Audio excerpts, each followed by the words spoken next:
Great, thank you. Good morning, everyone. I'm going to call the meeting to order. Good morning and welcome to the April 14th, 2021 Community Wellness Committee meeting. I'd like to begin by acknowledging that we are here today on Treaty 4 territory and the traditional homeland of the Métis. I just want to remind every member of committee, staff, and members of the public that if you could please turn off your microphones and your video until morning, you everyone. are I'm going to call the speak. meeting to order. Good morning and welcome to the April 14th, 2021 Community Wellness Committee meeting. I'd like to begin by acknowledging that we are here today on Treaty 4 territory and the traditional homeland of the Métis. I just want to remind every member of committee, staff, and members of the public that if you could please turn off your microphones and your video until morning, you are everyone. I'm asked going to call the speak. meeting to order. Good morning and welcome to the April 14th, 2021 Community Wellness Committee meeting. I'd like to begin by acknowledging that we are here today on Treaty 4 territory and the traditional homeland of the Métis. I just want to remind every member of committee, staff, and members of the public that if you could please turn off your microphones and your video until morning, you are everyone. I'm asked going to to call the speak. meeting to order. Good morning and welcome to the April 14th, 2021 Community Wellness Committee meeting. I'd like to begin by acknowledging that we are here today on Treaty 4 territory and the traditional homeland of the Métis. I just want to remind every member of committee, staff, and members of the public that if you could please turn off your microphones and your video. Good morning, everyone. I'm going to call the meeting to order. Good morning and welcome to the April 14th.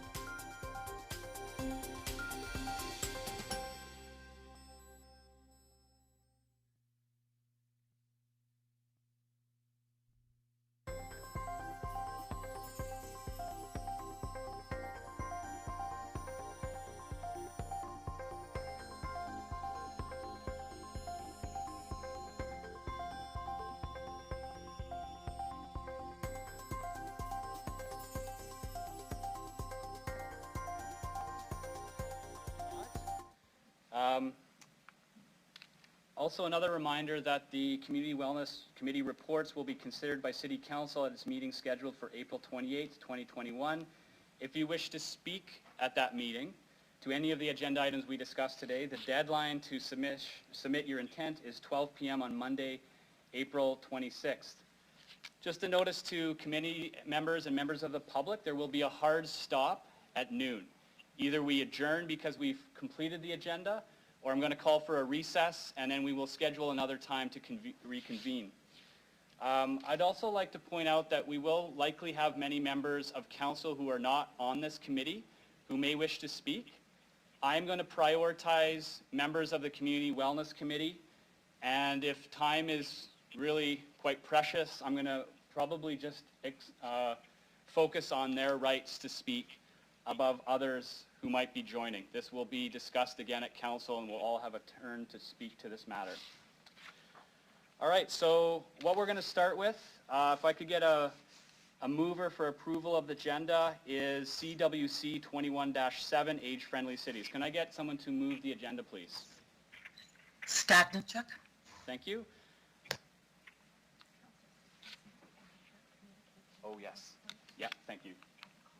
Yeah, thank you. Along with the agenda, we are going to be adding a communication from Sarah Diamond regarding CWC 21-6, conversion therapy reports. Any opposed to the agenda?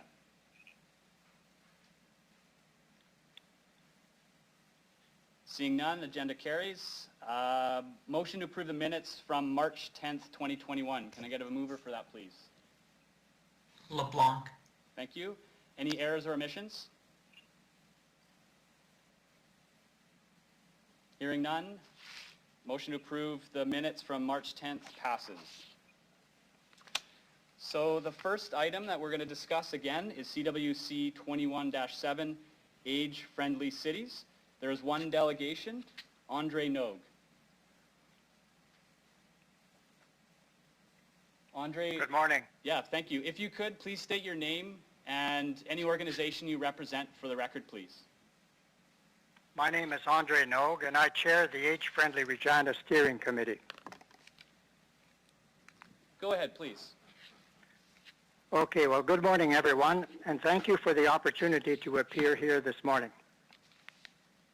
With the assistance of the Saskatchewan Seniors Mechanism and Age-Friendly Saskatchewan, the Age-Friendly Regina Committee came into being in 2018. One of the 15 Saskatchewan committees in communities across the province that have embarked on the age-friendly journey. Initially, the committee was composed of individuals, representatives of organizations and agencies in the city. Our new, more nimble structure has two components, a smaller steering committee of 10 members and a stakeholders group.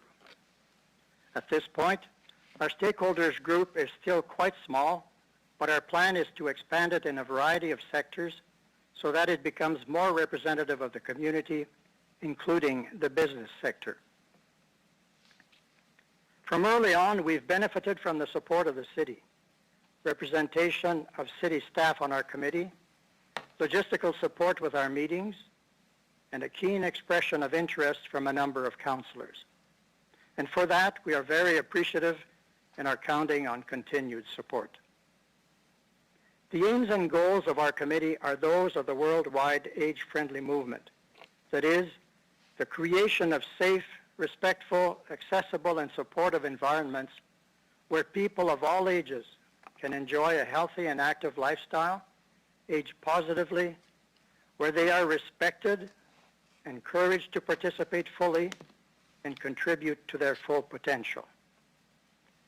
Such an environment can only be found in a community that is inclusive in its approach and in its policies. In a community that has programs and services, structures and settings that are fully and easily accessible, and in a community where politicians and administrators listen attentively and communicate effectively. The age-friendly journey is built on 4 milestones. The first is the establishment of an age-friendly committee, of which we just spoke. The second is the assessment of the community. In 2019, our committee conducted a survey focusing on the 8 domains of the age-friendly community. The analysis of the information and recommendations gathered was captured in a report published in June of 2020. In an attempt to make the survey more meaningful and more representative of the various segments of the community, it has been relaunched. At present, we are at approximately 650 responses. The voice of the community will help us adjust the priorities of our work plan. The conclusions of the initial report became the incentive for the development of Age Well Regina, a 64-page document outlining options and services in 3 areas: supported housing and care, mental health services, crime prevention and safety. The 3rd and 4th milestones can be interchangeable. In our case, we have already done some work on developing a short-term work plan, the cornerstone of which is the recommendation for the introduction of an age-friendly lens to the City of Regina planning process. A draft checklist is being developed in partnership with administration to become a useful tool whenever policies, programs, and services are being reviewed or developed. The fourth milestone is seeking the endorsement of municipal government, and that is what brings us together today.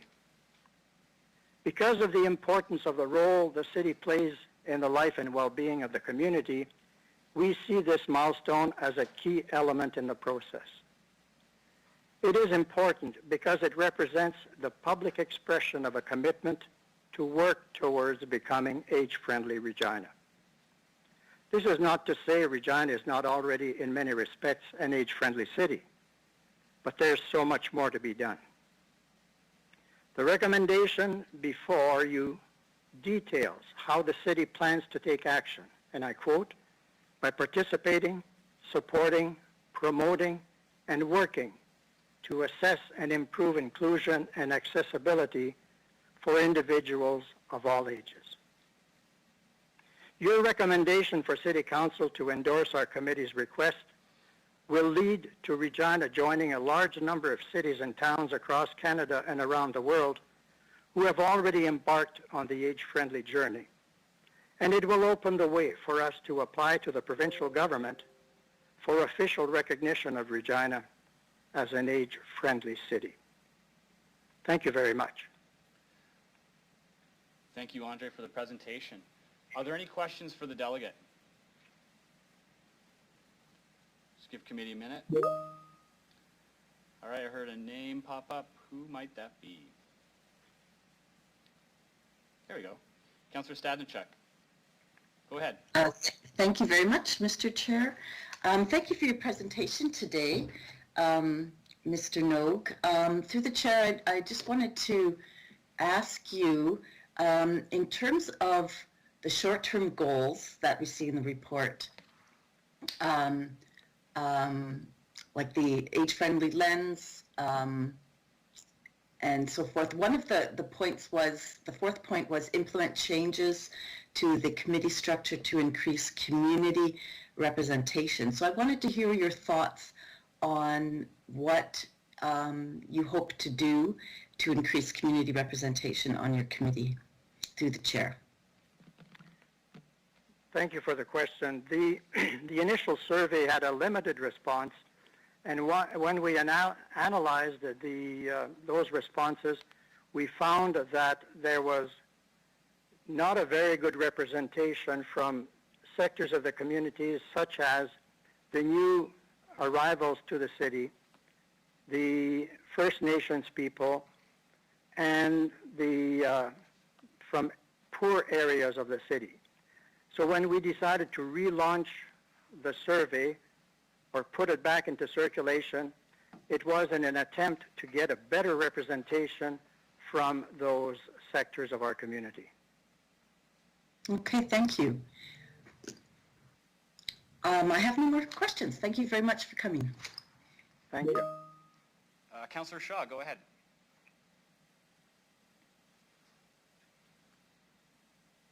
Oh, good morning. Thank you for your presentation. This is very dear to my heart, this motion that we're bringing forward. Through the chair, I'd just like to ask you, there is, I'm not sure if you're aware, but there is, we're bringing forward a disability in sports and leisure motion forward here this afternoon at City Council.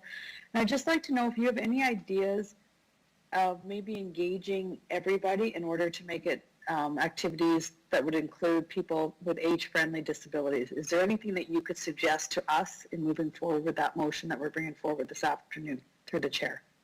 Go ahead, Andre. Well, if you've noticed, even though the age-friendly movement is spearheaded by older adults, it is for all ages. It is for everyone. Years ago, when the city decided to do curb cuts, it did it at the instigation of the disabled community, but the end result was that the curb cuts served everyone. Served the mother pushing a stroller, served the older adults in a wheelchair or using a walker. We are not, we very much want to be working in partnership with the disabled community, and they are members of Age-Friendly Saskatchewan and Age-Friendly Regina. I think the recommendations from Age-Friendly should be a complement or in addition to whatever the city decides to do for and with the disabled community. Oh, and that is exactly correct, and I appreciate that, and that's kind of what this is all going to be lumped together to do. Just a kind of a question, and I know I'm kind of getting specific here. Is there activities that you as the age-friendly group have suggested that the city implement based on age and any type of disability? Is there anything specific that you can speak to through the chair? Thank you. Not, well, in the short-term plan, like I said, because we have relaunched the survey, we will probably get more detailed information from the different facets of our community. But in the initial report and in our current short-term plan, the one item that is identified that touches both the needs of older adults and of the disabled community is the condition of sidewalks and the need for improved snow clearing. So those are the two items at this point that have come up. Others might be brought up at a later date. Thank you. And yes, I did see that. I was just kind of getting to the fact, because I know that a lot of barriers is created in the sports and leisure guide and in activities as age barriers. So ages 10 to 12 can only do this sport or whatever. And that's kind of where it was going with this motion that we're going to bring forward this afternoon up to align with this one too, is there won't be that age limit. That's one barrier that really seems to be a concern based on people that are older and based on people with disabilities. Can you confirm that yes, that is something that you've addressed or that you feel is an issue through the chair? Well, it is an issue, and Okay. we will continue to to be looking at and supporting any initiative Okay. that can move us along in that direction.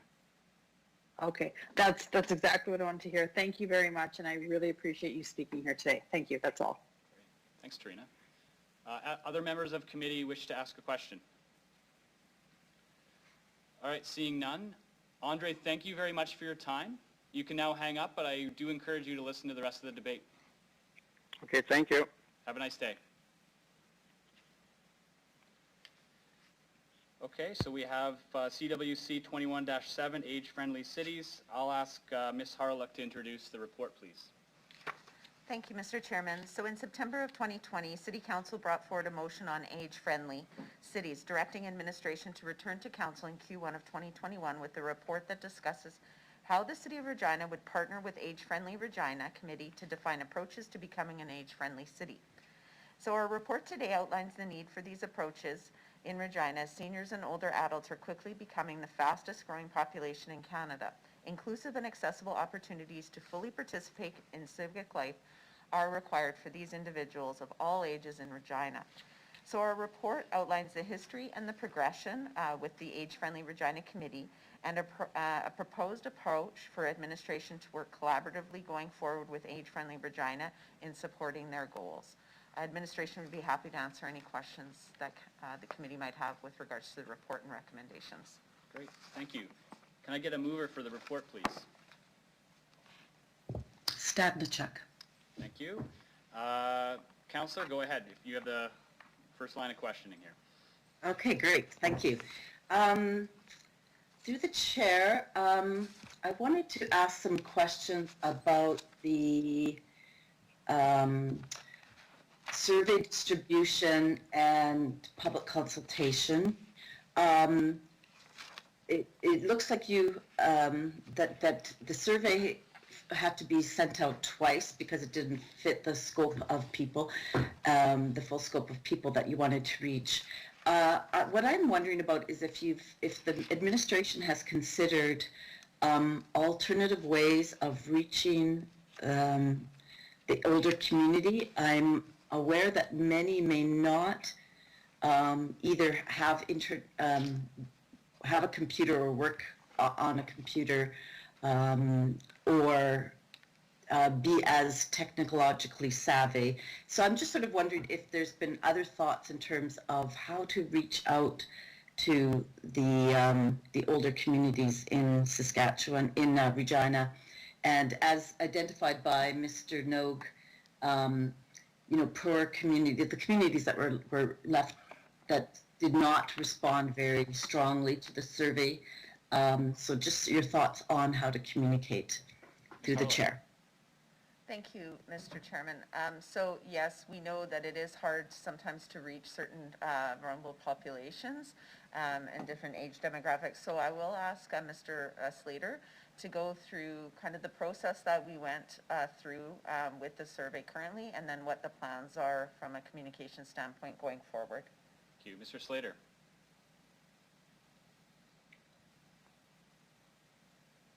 Yeah, through the chair, thanks for the question. We are committed to working with our Citizen Experience Department and further distributing the survey. In the meantime, we've worked with the Community Wellbeing Table that we currently facilitate. This has over, within 80 to 100 organizations that sit at that table. So we've sent the age-friendly resources to that table to distribute, but we also understand the restrictions right now with COVID-19, and we certainly want to explore other methods moving forward with our communications area as well. Okay, thank you. So through the chair, second question is just regarding the provincial legislation that I was looking at option 2 that was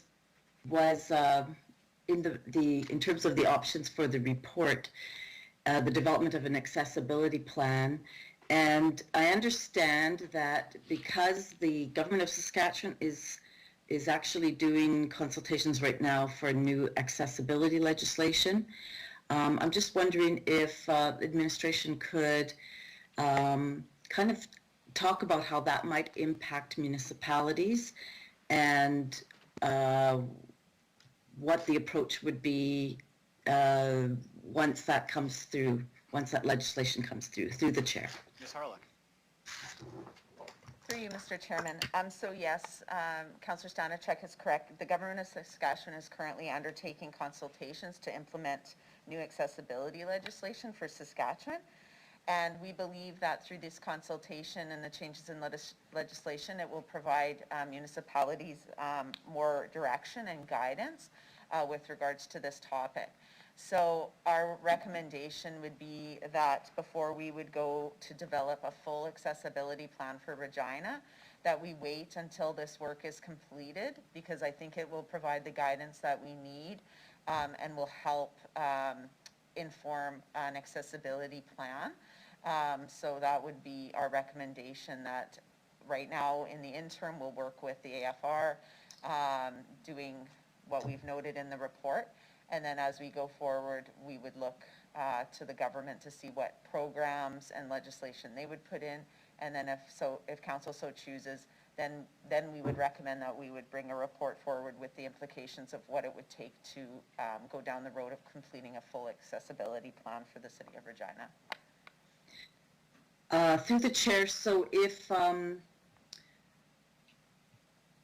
the current recommendations before us just ask us to endorse the request of Age-Friendly Regina to become an age-friendly community, and then approve these recommendations at the next council meeting, remove this from the outstanding, the list of outstanding items. So would, I would like to make a motion, I guess is what I'd like to get moved towards, because I want to make sure that this does come back after or when there are some indications of what the provincial legislation is. I would like to see this come back to us with some understanding of scope of what would be required for to move forward. So could I make that motion, Mr. Chair? This is the time. Go ahead. This is the time. So I move to amend the report by adding the following recommendation: that administration bring a report to the Community Wellness Committee in Q2 2022 that outlines the scope and needed resources to develop an accessibility plan for an age-friendly Regina after a review of forthcoming provincial accessibility legislation. So I did forward that ahead of time. I hope that it can be put up. Just 1 second. Yeah, I see it here. It's coming. There we go. And everyone can see that who's viewing? Is that public now? Okay.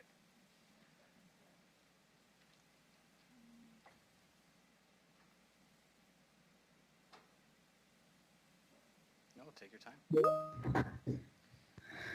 Dan, it's coming up. Just give us a second. We're just going to share the screen here. You get to see my face instead, gee.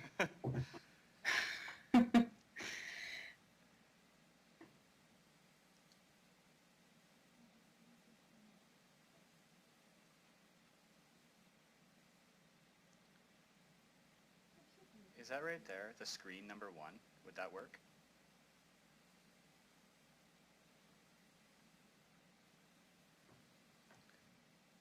Alternatively, Tracy, what if you just copy and pasted it into the chat for now? No worries.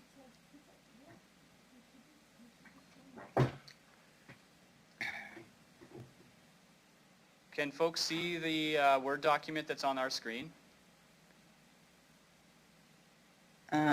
It's there really small, yes. But it's not on the main screen.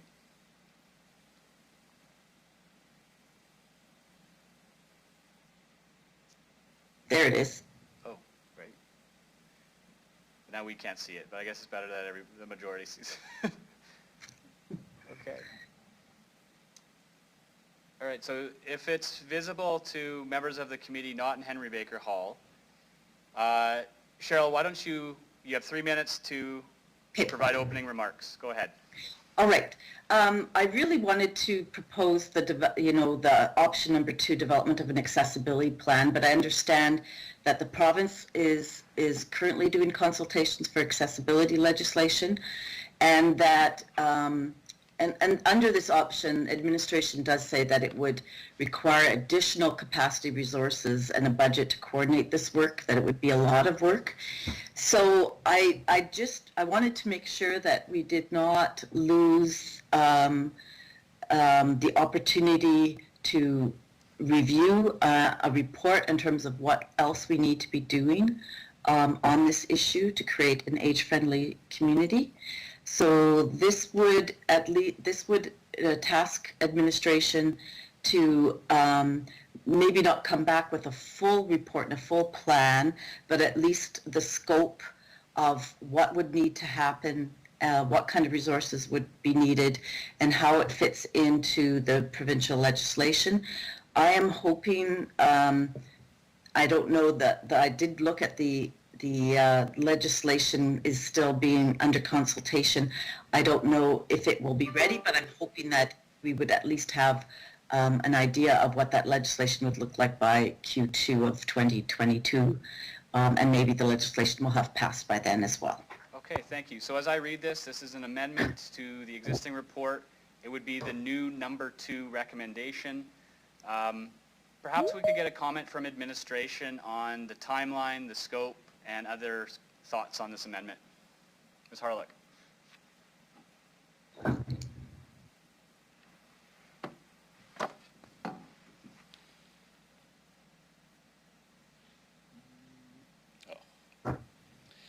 got it Oh, right I there. can't hear her. Just give me a sec. What's the code here? I always forget it. 7262. 7262.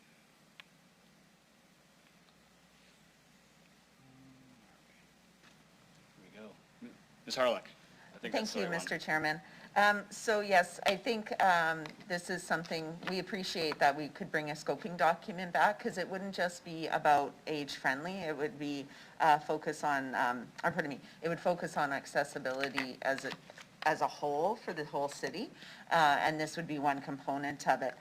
So hopefully that Q2 would give us enough time to see where the provincial legislation and consultation is at, as well as provide us some more information and data on if this passes our work with AFR. But if it is taking longer, I think it is important that we have the information from the province. So the only caveat would be is that the end of Q2, if we don't have it, whether or not we have some latitude to bring it as soon as the provincial information is available. Thank you. Councillor Stadnichuk, if you had no other comments to make in your opening 3 minutes, I'll ask other committee members if they have any questions. Is that okay? Yes, indeed. Okay, so on the amendment, which I'm hoping people can see, any questions or comments about the amendment?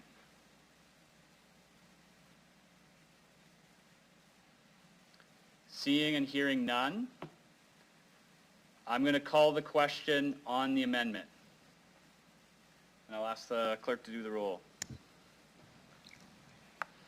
Councillor Stadnichuk, I'll start with you, please. In favor. Councillor Shaw.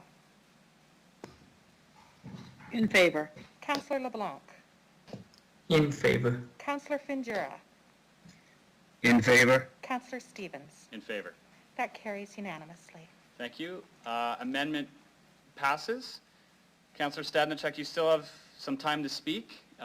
If you're done, I'll move on, but did you have anything else you wanted to add to the main motion now amended? No, I do not. Thank you. Okay, thank you. Other members of committee have any questions about the now amended report? So I can't see the screen where the chat box is, so if anybody actually wants to speak, just turn on your mic and say so. Okay, hearing none. Thank you, administration, for the work, and members of the public who have been very committed to this project for the last 3 years. I'll call the question on the main motion, 21-7. Councillor Stadnichuk. In favor. Councillor Shaw. In favor. Councillor LeBlanc. In favor. Councillor Findura. In favor. Councillor Stevens. In favor. That carries unanimously. Thank you.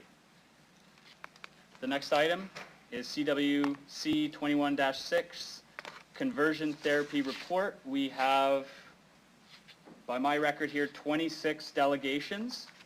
We also have a communication. Maybe we can start by moving that into the record. Is that correct? Yes. Yes.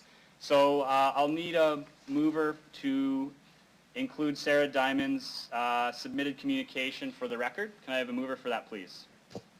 LeBlanc. Thank you. Any opposed? Hearing and seeing none, that communication is now added to the record. Our first delegation, and I'm just going to go down the order in front of me here, is Kent Peterson. Hello, can you hear me? Just saying, we're working on some volume. If you could state your name for the record and any organization you represent, please. Kent Peterson, Queen City Oh, for All. just give us 1 second, just working on the volume.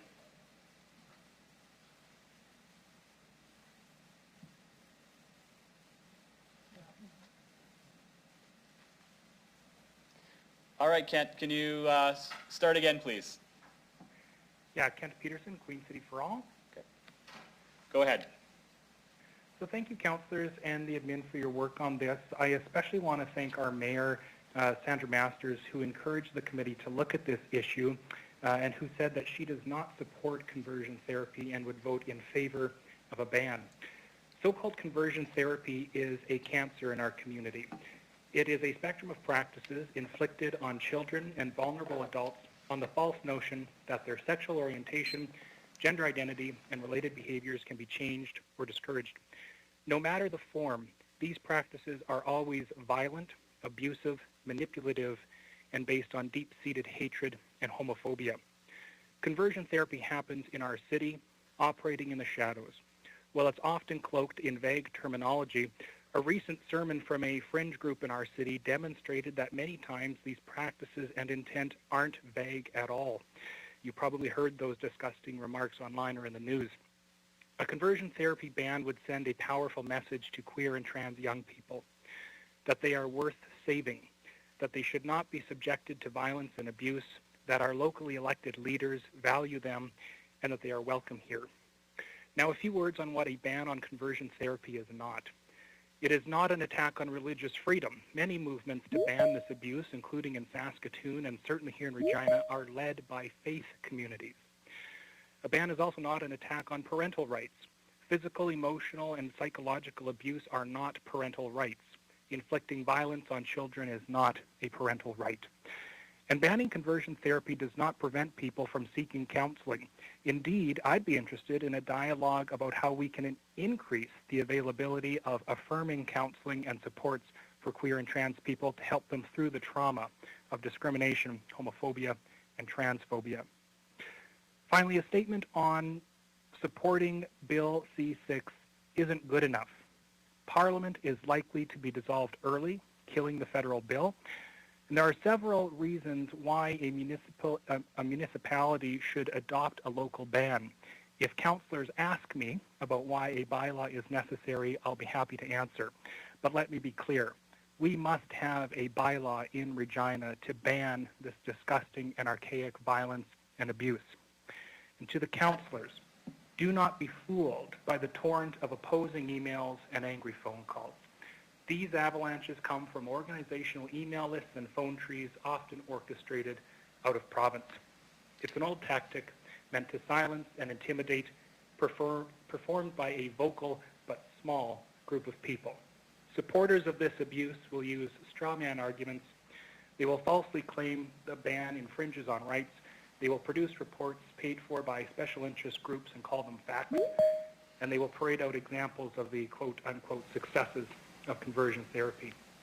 This is about right and wrong. You know a local bylaw banning conversion therapy is the right thing to do. So let's join with Mayor Sandra Masters. Let's join with Vancouver and Calgary and Fort McMurray, Fort Saskatchewan, St. Albert, Edmonton, Strathcona County, Spruce Grove, Beaumont, Rocky Mountain House, Strathmore, Lethbridge, Saskatoon, and many other Canadian cities that are in the process or already have banned conversion therapy. And let's do it as swiftly as possible because the lives of many young people and vulnerable adults hang in the balance. Thank you very much. Thank you very much. Any questions for the delegate?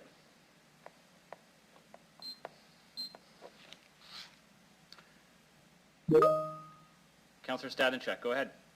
Thank you, Mr. Chair. Thank you for your presentation, Kent. I'm just wondering, I understand your point really clearly that that the recommendation to support Bill C-6 is not enough. That's your position? But I do want to know your opinion of Bill C-6. Do you feel that that bill there's any dangers or implications to parents or counselors in terms of supporting people who want to have counseling? Through the chair. Go ahead, Kent. Sure. Thank you, Councillor, for the question. I'm speaking today about a bylaw that's required for the City of Regina, and so that's mainly my focus. However, the question was about the federal bill, and I'll say that the federal bill C-6 proposes like 5 criminal code offenses related to conversion therapy, and they're things like causing a minor to undergo conversion therapy, removing a minor from Canada to undergo conversion therapy abroad, causing someone to do so against their will, profiting from providing conversion therapy, and advertising that they offer those sets of practices. And so those would be criminal offenses. I don't think they would impede on the areas that the councillor had mentioned. I will just say that part of the problem with just supporting a statement to support the federal bill is a few reasons. One, this is Bill C6, and it's not the first time federal parliament has introduced a bill of this nature. There was Bill C8 before it, and then it died on the order paper, and now we're in danger of C6 doing the same. It's likely that the parliament will be dissolved early to do a federal election this year, killing the bill and providing no protections whatsoever for possibly many years to come. And so that's one of several other reasons why I support councillors amending the report to draft a bylaw to ban it locally. Okay, thank you very much for that. I won't ask any more questions, even though I'm tempted to, but because we have so many delegations. Thank you very much. Councillor Shaw, go ahead.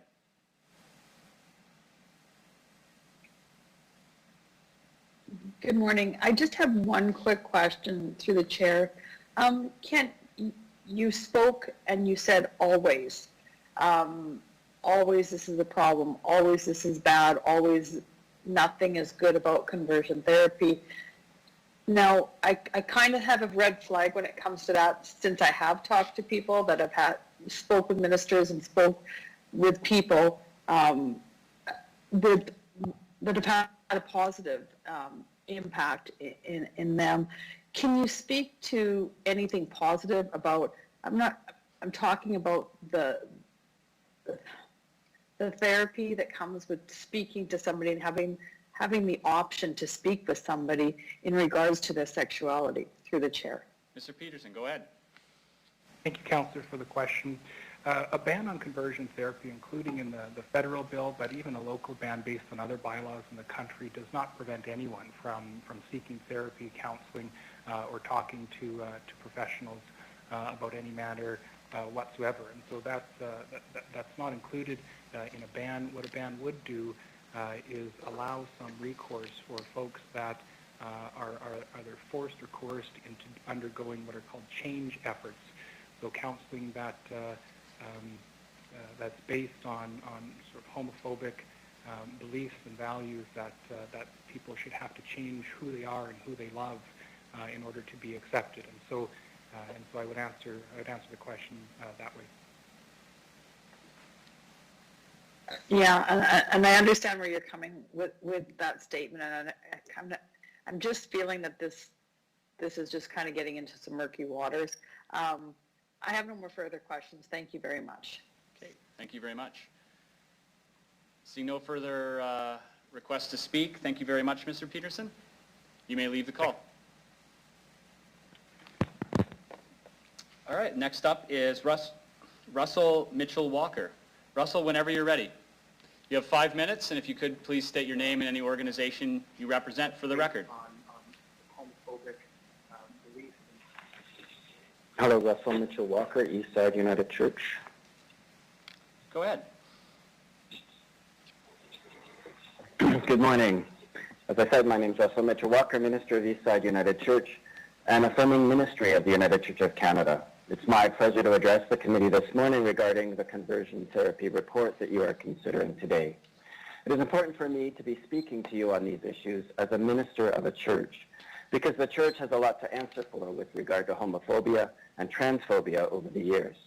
The church has for too long held negative attitudes and ignorance regarding sexual orientation and gender identity due to a misrepresentation of Scripture and a negative view of sexuality, which has led to much pain and suffering for lesbian, gay, bisexual, transgender, two-spirit, and questioning and queer individuals.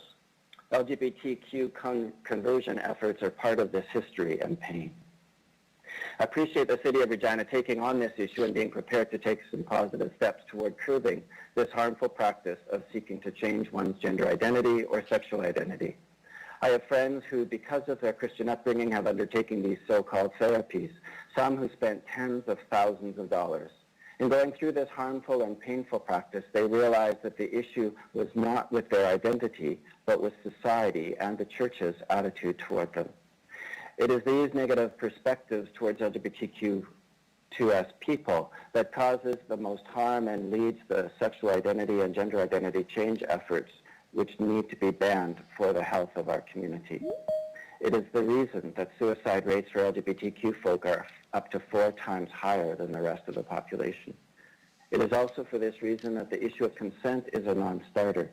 Why would we allow people to consent to something that is harmful and abusive? But the City of Regina is taking steps to support the ban of LGBTQ2SQ conversion practices by supporting the federal legislation.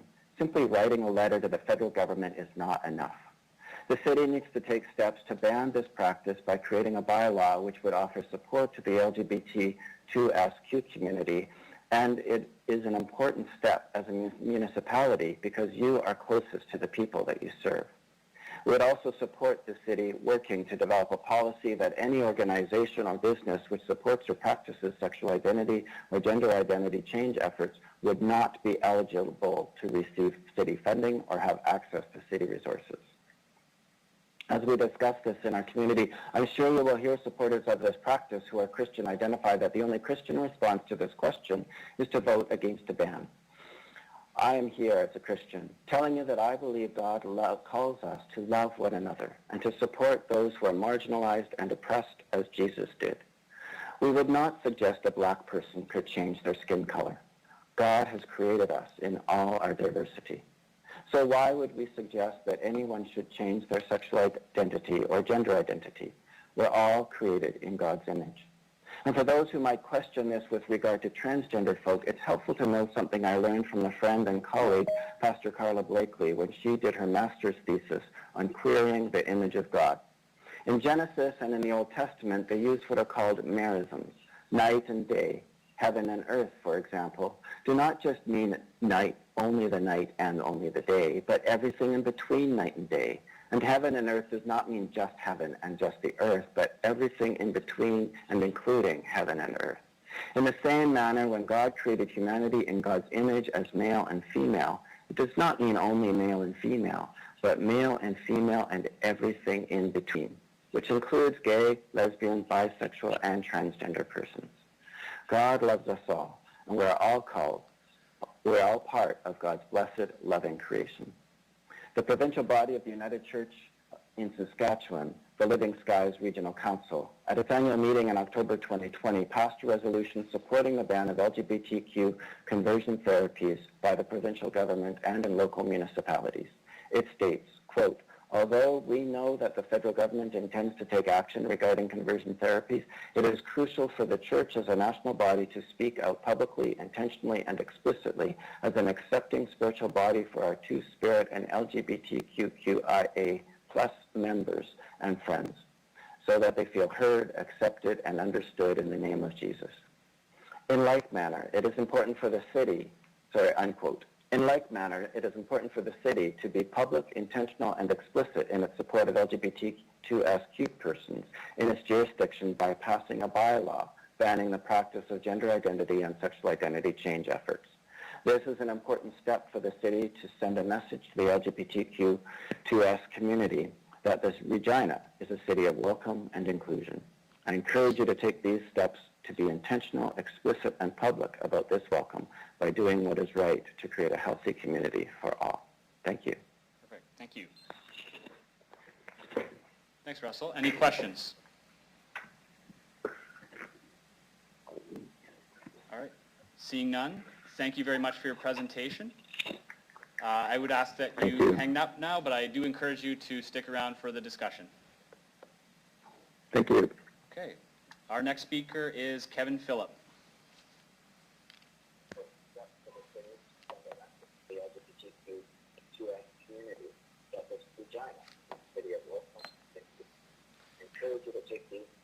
Just a bit of feedback again. Okay. All right. For those listening, perhaps just please turn off whatever kind of device you have that might be replaying the meeting.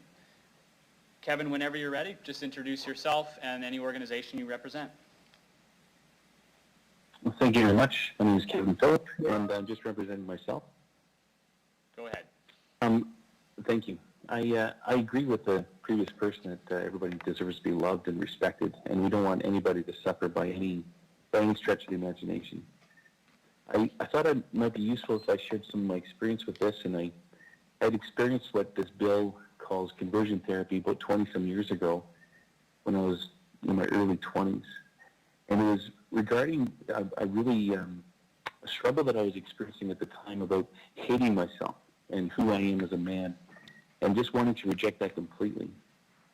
Didn't know where to turn, and I struggled with some of these things that previous presenters had mentioned, and I just wanted some help for some wholeness. And a friend of mine had forwarded me to a counselor in Edmonton who, it wasn't tens of thousands of dollars, it was maybe tens of dollars. And I found this counseling practice itself very, very helping, very, very healing rather. And I found a place where I can actually forgive the people who have hurt me in the past. And I found that very, very comforting personally.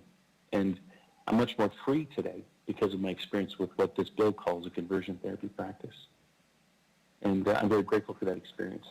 And it just seems to me that the bill outlaws things like that, a positive experience just like that, for the sake of a part of the thing. And that part of the thing would be these negative experiences, these forced experiences that people have undergone in the past. And I'm not discounting that as a legitimate experience of people. But I think it's wrong for us to assume that because those people experience that pain, therefore everybody who undergoes this counseling will experience the same pain. And I think that this legislation that the federal government's asserting on Canada is an affront to our civil liberties, and it shouldn't be celebrated, and really should be amended to change that and really more so to target the practice of the forceful conversion therapy that it assumes to be part of the whole.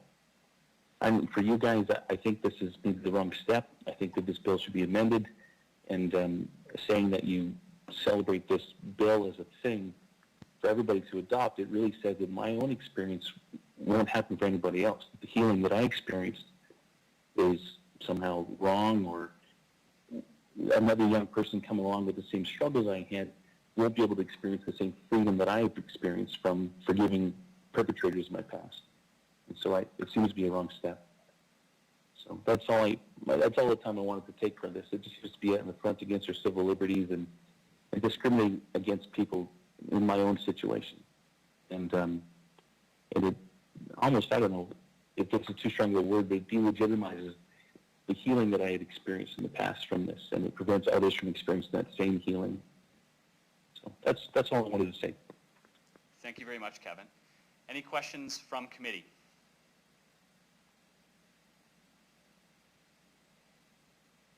Seeing none, Kevin, thank you very much for the presentation, and I would encourage you to stick around and listen to the rest of the delegations.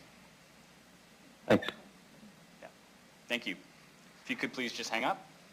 We just need a second before we move on to the next delegate.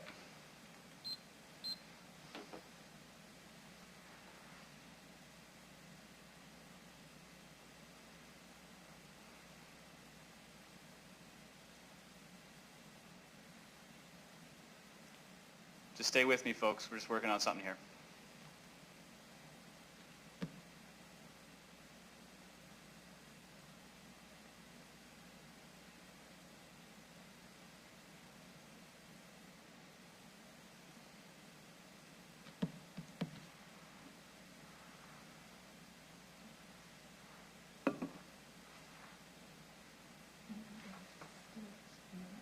Stuart? Okay. All right, so our next delegate is Stuart Miller.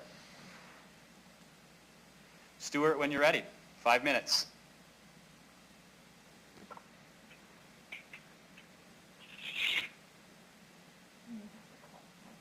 Okay. All right. Stuart, whenever you're ready, the floor is yours. Good day. Council members, presenters, people of Regina. My name is Pastor Stuart Miller. I am the pastor of Bread of Life Lutheran Church here in Regina. I greet you today as a faith leader here in the city of Regina and as a pastor of the Evangelical Lutheran Church in Canada and most specifically as the pastor of Bread of Life Lutheran Church here in Regina, as I said. Bread of Life Lutheran is a congregation that has prayerfully, faithfully, and intentionally declared itself to be a reconciling in Christ congregation. In our denomination, this means that we are a congregation that is committed to being welcoming of people no matter what our socioeconomic, marital, or religious status may be, no matter what our age, race, physical, or mental ability may be, no matter what our sexual orientation, gender identity, or expression may be. More than that, we are committed to affirming and celebrating the beauty, uniqueness, and wholeness of all people as beloved children of God. Bread of Life, along with most of the congregations of the Evangelical Lutheran Church in Canada, are churches where people are embraced as they search for and grow into their understanding of God and God's loving relationship with them. And then, as we all grow into our call to serve humanity and creation in sharing that same kind of love. And so I come before you today to stand with and grieve with all those who in years past have endured the denial of their truth and personhood in our community of Regina and or in our faith communities. To stand with and share the outrage of all those who have been victimized by others' unwillingness to let them live the truth of the beauty of who they are. Most specifically, to stand with and weep with those who have been deeply wounded by the horrific, unscientific, abusive practices of conversion therapy.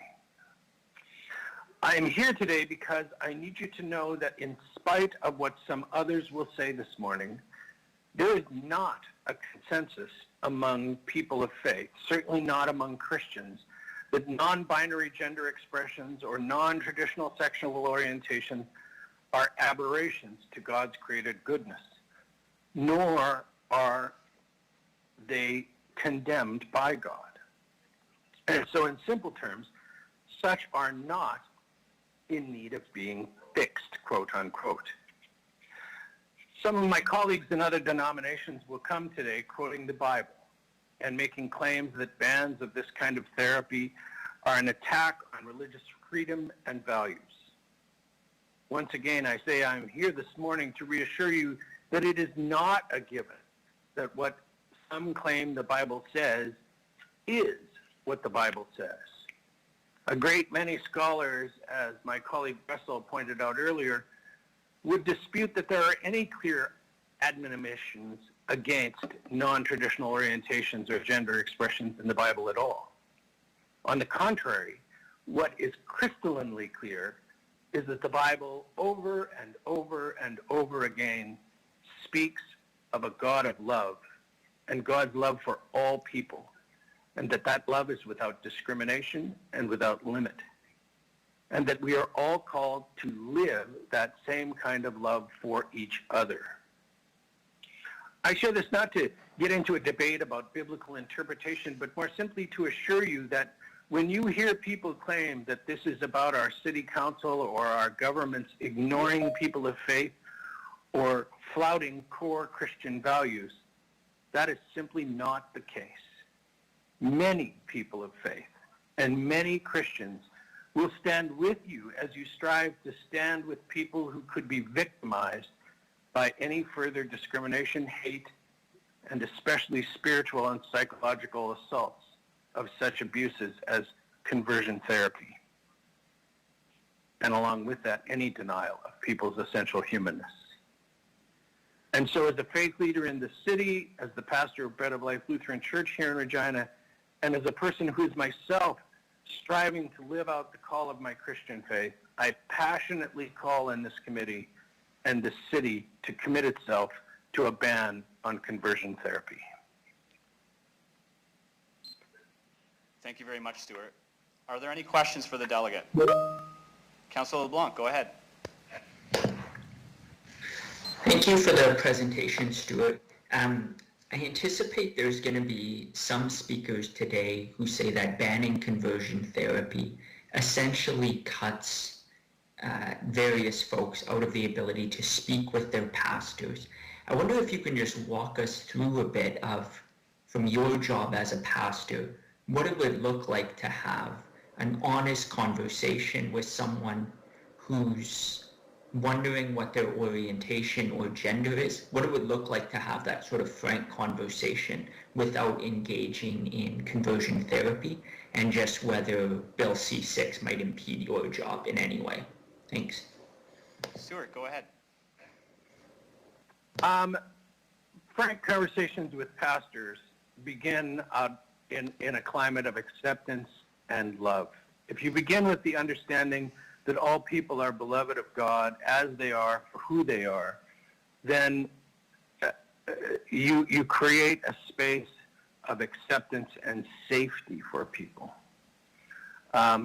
Because I do not believe that such things are things to be fixed, orientations and gender expressions, there is no place in which I would be limited by this bill. I would help people explore who they are. I would talk to them, but it would be in affirming their sensibilities and their hearts, and doing all that in a climate of love and acceptance. It would not work toward changing people in a way that would assault their essential humanness. Thank you. So essentially, I don't feel any limitation by such bans. Thank you. Perfect, thank you. Any further questions? Seeing none, thank you very much, Stuart.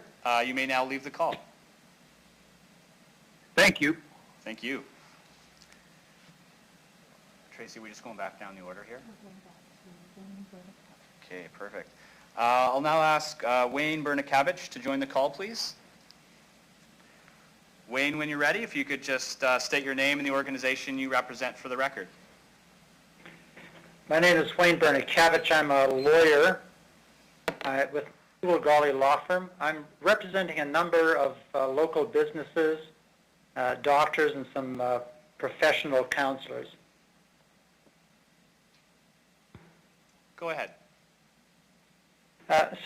Initially, and I'm not sure who was all there, but I wanted to thank you for the counselors, all of you, for the work that you do for the city and for the people of Regina. In the past, in my role as a lawyer, but more specifically as a board member at the Chamber of Commerce and past president of the Chamber of Commerce, I got to know a lot of the counselors and the mayors as personal friends. I guess I was always quite amazed and quite thankful at the work that you put in, and the sacrifices, and your commitment to do what is best for the people of Regina. So just wanted to let you know that up front, that's where I'm coming from. This morning I'm requesting that you do two things. Number one, that you not send a letter to the current federal government endorsing Bill C-6. I think that C-6 is an overreach, and endorsing it in this current form, I don't think that's the correct way to go. Second thing, I would ask that you not consider a bylaw in the forms of either Calgary's or Saskatoon's. I haven't seen any other bylaws from other cities, but I've had a quick look at those two bylaws, and again, I just think that it's not the best thing for the city to do to get into bylaw making of those types. So I know my time is short. I'm going to give like 3 reasons for my request.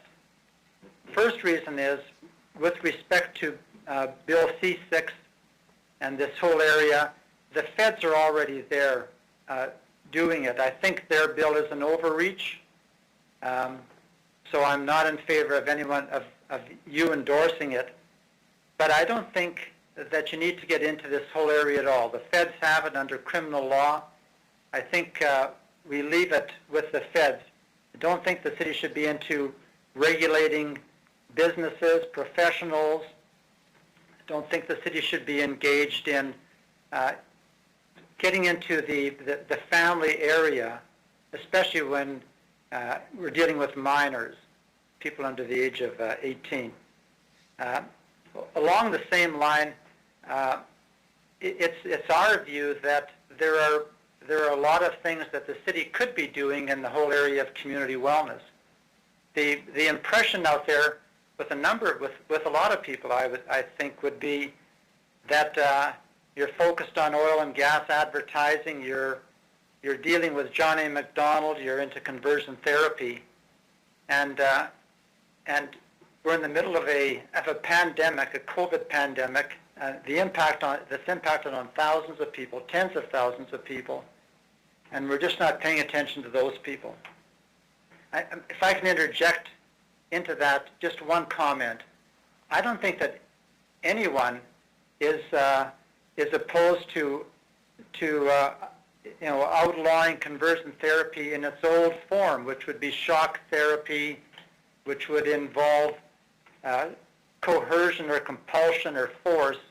But the current definition of conversion therapy, it's not even conversion therapy. It's a huge overreach.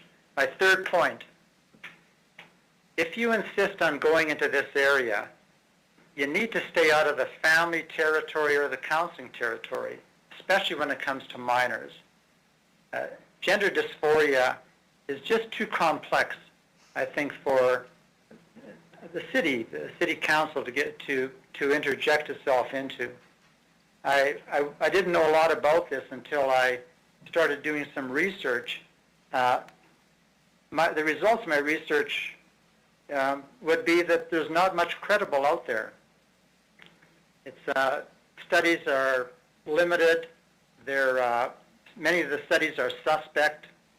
Some of the studies are just too brief to be credible.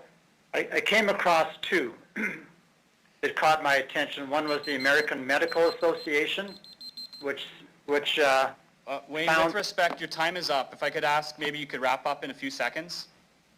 Okay, so, pardon me.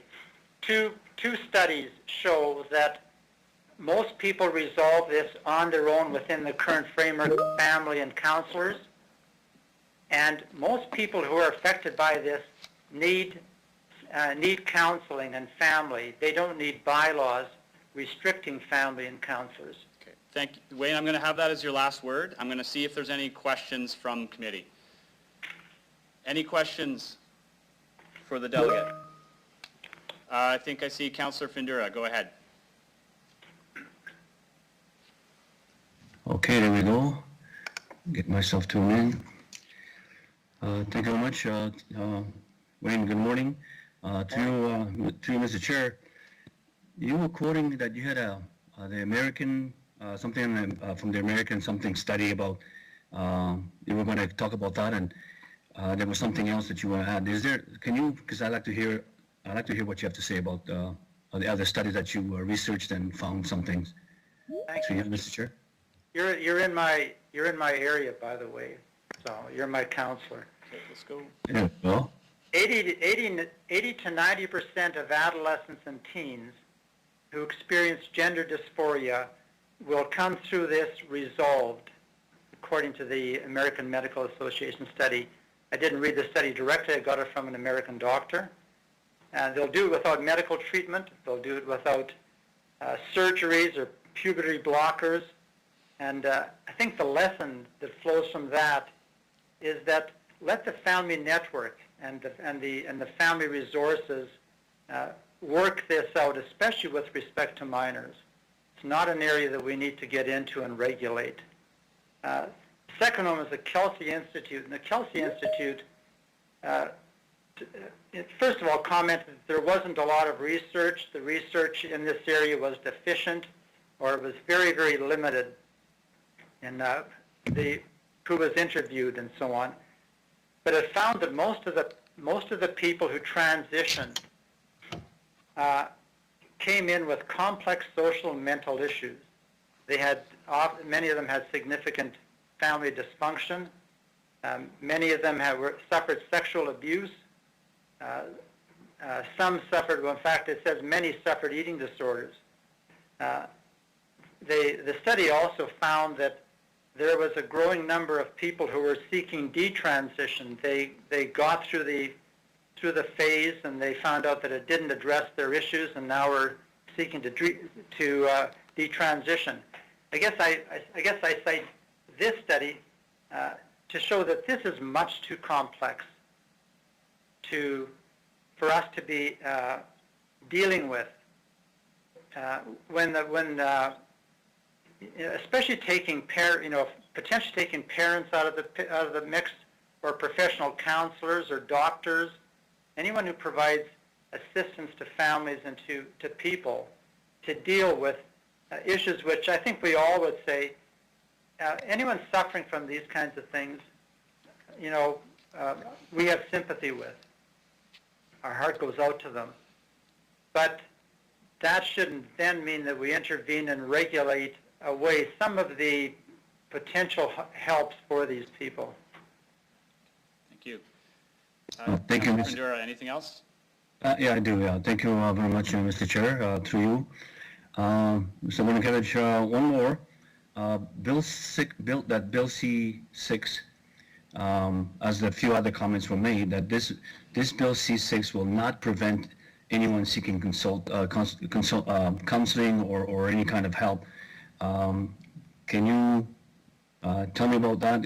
And what I'm hearing, the presentation before said that this Bill C6 will not prevent anyone seeking counseling, but the way I'm seeing it, it actually will. Am I reading this correct? Can you give me some more insight on you? I think you're reading it correctly. I think it will prevent people getting involved. In fact, I was, and this had to do with Calgary's bylaw, but I was talking with somebody recently who was in contact with a number of counselors in Calgary. They all expressed to the person I was talking with, they all expressed that they would not be engaged in counseling in this area. And that was for a couple of reasons. One had to do with Calgary's bylaw, but Calgary's bylaw flows from Bill C6. So I think it is there. As a lawyer, I know how you can look at wording and you think you have it, and then it gets in front of a judge or something of that nature, and the wording all of a sudden moves off course into an area that you just didn't anticipate. And so I think the risk is there, and as long as the risk is there of counselors or family being prohibited, there's an issue with that. In fact, you're all aware of the father in BC who's in jail because his daughter wants to transition or has transitioned, and he refuses to call her a male name or by using male pronouns. I find it hard that in Canada we have people in jail for loving their daughters. Thank you, Mr. Winikevich. And Mr. Chair, I know that we have a lot of delegations. One more. This bill, C6, is complaint-driven. If I look at that, in your opinion, how would you explain to me what that means about complaint-driven? Well, I would suspect it means, and I don't know this for sure, but I would expect that it means that people are registering complaints saying that there are problems in this area. And I'm always very, very suspicious about that because, the squeaky wheel gets the grease. And in our society, if I were to talk to most of my business clients, and I have currently probably 600 to 700 business clients in the city, or any of my contacts in the medical profession, I think they would all indicate that this is just not an issue.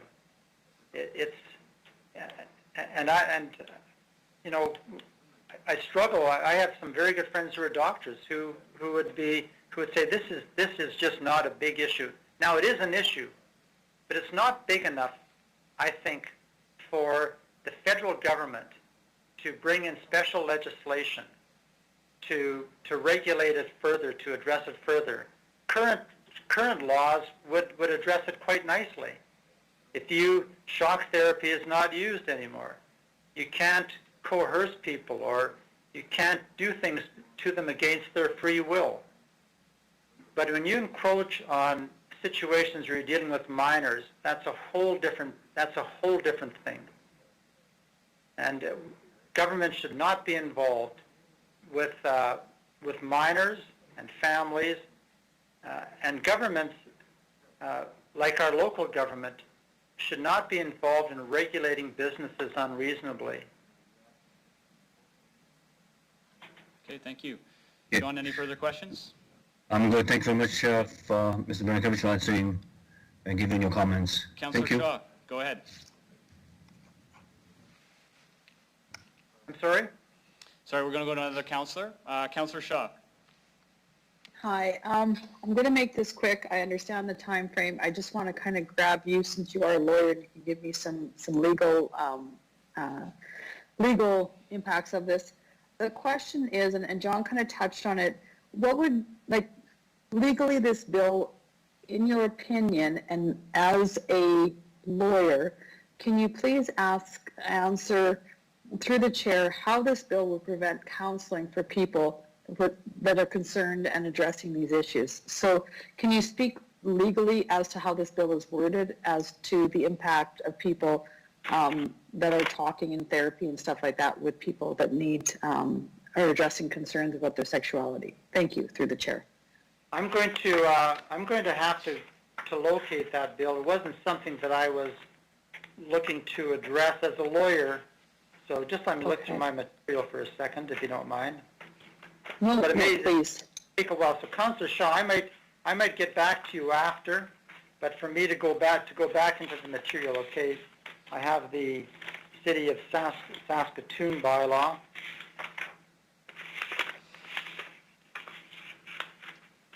You could email me later if that works better for you. Yeah, I might do that, but it talks about I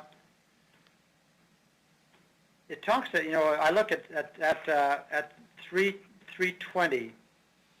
Yeah. Everyone who knowingly causes a person who is under the age of 18 to undergo conversion therapy is guilty of an indictable offense. And conversion therapy is it's a practice, treatment, or service designed to change a person's sexual orientation to heterosexual. Right. And as I read this, it deals primarily with not being allowed to do other than to affirm what a person who wants to transition. You can affirm that, but if you do something that's contrary to that, then you're in breach of that, or you'd be committing a criminal offense. I'm going to give you the example of my daughter. My daughter in grade 8 was in with a bunch of girls, and they were in the practice of cutting themselves, with razor blades. And for us to talk to our daughter about doing anything to dissuade her from what she was doing, she just wasn't. One day she would think one thing, one day she'd think another thing. So if a parent was dealing with someone who wanted to transition, and they did something to oppose that, even though the person would want to do it more than anything in the world, parents will be prohibited. I think they will be, from going against their daughter's will or their son's will. And young people especially, they change their emotions and their minds like on an hourly basis. I just don't think we get into that whatsoever. We need to let the parents, we need to make exceptions of parents and counselors in every respect. Thank you. That was... They're offline, Councillor Shaw. Thank you. Oh, I'm offline? No, he No, said he talked to you offline, Trina. Talk to you offline. Oh, okay. Oh, sorry. Thank you. So what you're saying then, I just want to correct this will bring legal charges to parents and counselors if they take their child in to talk to a pastor to say, my child's confused, they think they're gay, they think they're lesbian, but they're not quite sure. Would you please talk to them, pastor? Would that be considered a legal offense through the church? If it's against the person's will, I think that door is open. Okay, all right, thank you. That's all I have. Thank you. Thank you. Any further questions from committee? I just have one, Mr. Bernikevich. You had cited a study. There are entire fields, journals, countless publications, analyses addressing this particular issue. Can you cite any more than that one article that you're referencing here? So I cited two, and you know what? I'm a lawyer, and I put in 12-hour days at the office. I don't have a lot of time to kind of go in and find all kinds of studies. Okay. But I found two that got my attention enough so that I thought it was something I needed to do in terms of intervening.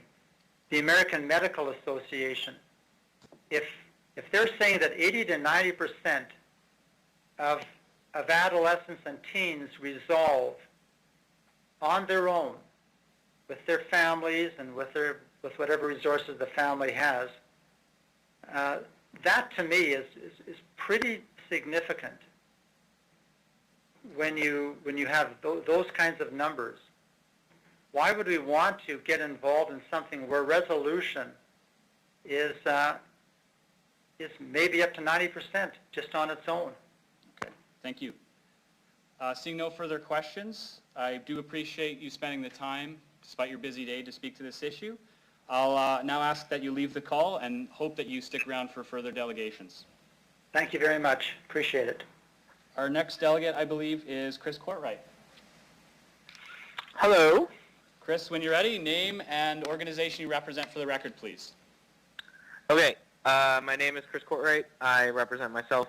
I don't represent anybody. I'm not tied to an organization. I just wanted to, I won't use my whole 5 minutes. I just wanted to quickly throw out a few concerns I have.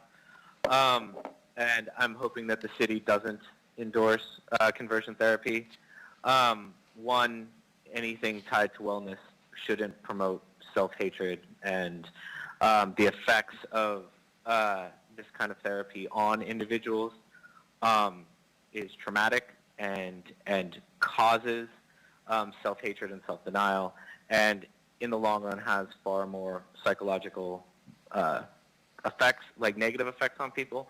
Also, though, for me, I'm speaking to sort of a larger societal issue as well, which is issues like this is trying to create one structure of family, of individual, of identity, and that is a very Eurocentric position. As an anthropologist, I study multiple family structures and multiple identities within family structures, and what we see is that the sort of modern nuclear monogamous family is a very new family structure, and it itself is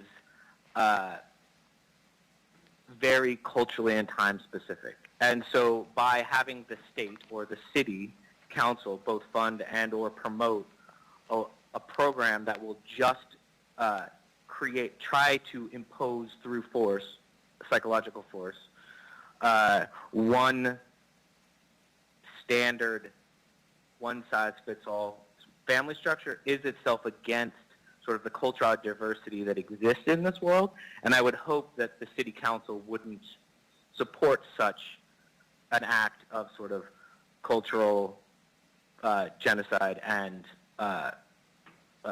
promoting forms of violence against both multiple family structures, and individuals that live within these structures. I think that's all I have to say. Okay. Thank you, Chris. Any questions from the committee? Seeing none, Chris, thank you very much for your time. You may now leave the call. Okay, thank you. Thank you. Our next delegate is Joy Cohen. Good morning. Can you hear me? I can, yeah. Go ahead. Great. Thank you. Thank you for allowing me to speak at today's meeting. My name is Reverend Joy Cohen, and I'm a resident of Regina and the minister at Heritage United Church in the northwest corner of our fair city. I also identify as a member of the LGBTQ community, and I am in favor of a ban on conversion therapy. I would like to begin by saying that Two-Spirit and LGBTQ rights are human rights. We have a right to exist, and we have a right to be who we are and to live our lives without fear of aggression or coercion. Conversion therapy, which to me is a misnomer because the practice is not therapeutic, it is a form of abuse. It is an attempt to discourage, repress, or even try to change a person's sexual orientation, gender identity, or gender expression. It is not an act of love or care for another person because you're trying to change them. You cannot say that you love and accept someone while wishing that they would change. Judgment is not synonymous with love. There are some attending today's meeting who would argue that the Bible condemns the Two-Spirit and LGBTQ community and that this is their reason for opposing the ban. I counter that argument by pointing out that in the very first chapter of Genesis, the scripture states that God said, "Let us make humankind in our image." We are all made in the image of God, and this means that all spectrums of gender identities and sexual orientations are a divine gift and an inherent expression of God. Who are we to reject the gift and say that only a cisgender heterosexual identity is correct? Jesus instructed us to love our neighbor, and so let us do that and love, accept, and even celebrate our Two-Spirit and LGBTQ neighbors for who they are and for the diversity and culture which they bring to the city. Every level of government has a role to play in supporting the Two-Spirit and LGBTQ community, and so I encourage this committee and Regina City Council to endorse the following recommendations. Support the adoption of Bill C-6, which is currently before the federal government, that would criminalize aspects of conversion therapy. Recognize that Bill C-6 is not enough. It would only protect minors, and thus it does not ban conversion therapy outright. And so that is why we need a full ban on conversion therapy in Regina. And that the City of Regina create bylaws and policies which explicitly ban the practice or endorsement of conversion therapy within city limits. Banning conversion therapy would be a tangible, irrefutable sign that the City of Regina supports the rights of the Two-Spirit and LGBTQ community. It would be a welcome sign of respect and inclusion for residents and visitors alike. And most importantly, banning conversion therapy is a form of suicide prevention. As a member of the LGBTQ community, I speak from experience when I say that as a younger person, it can be very hard to cope in a world that tells you that you are somehow inherently flawed, or even worse, that you are going to hell just for being who you are.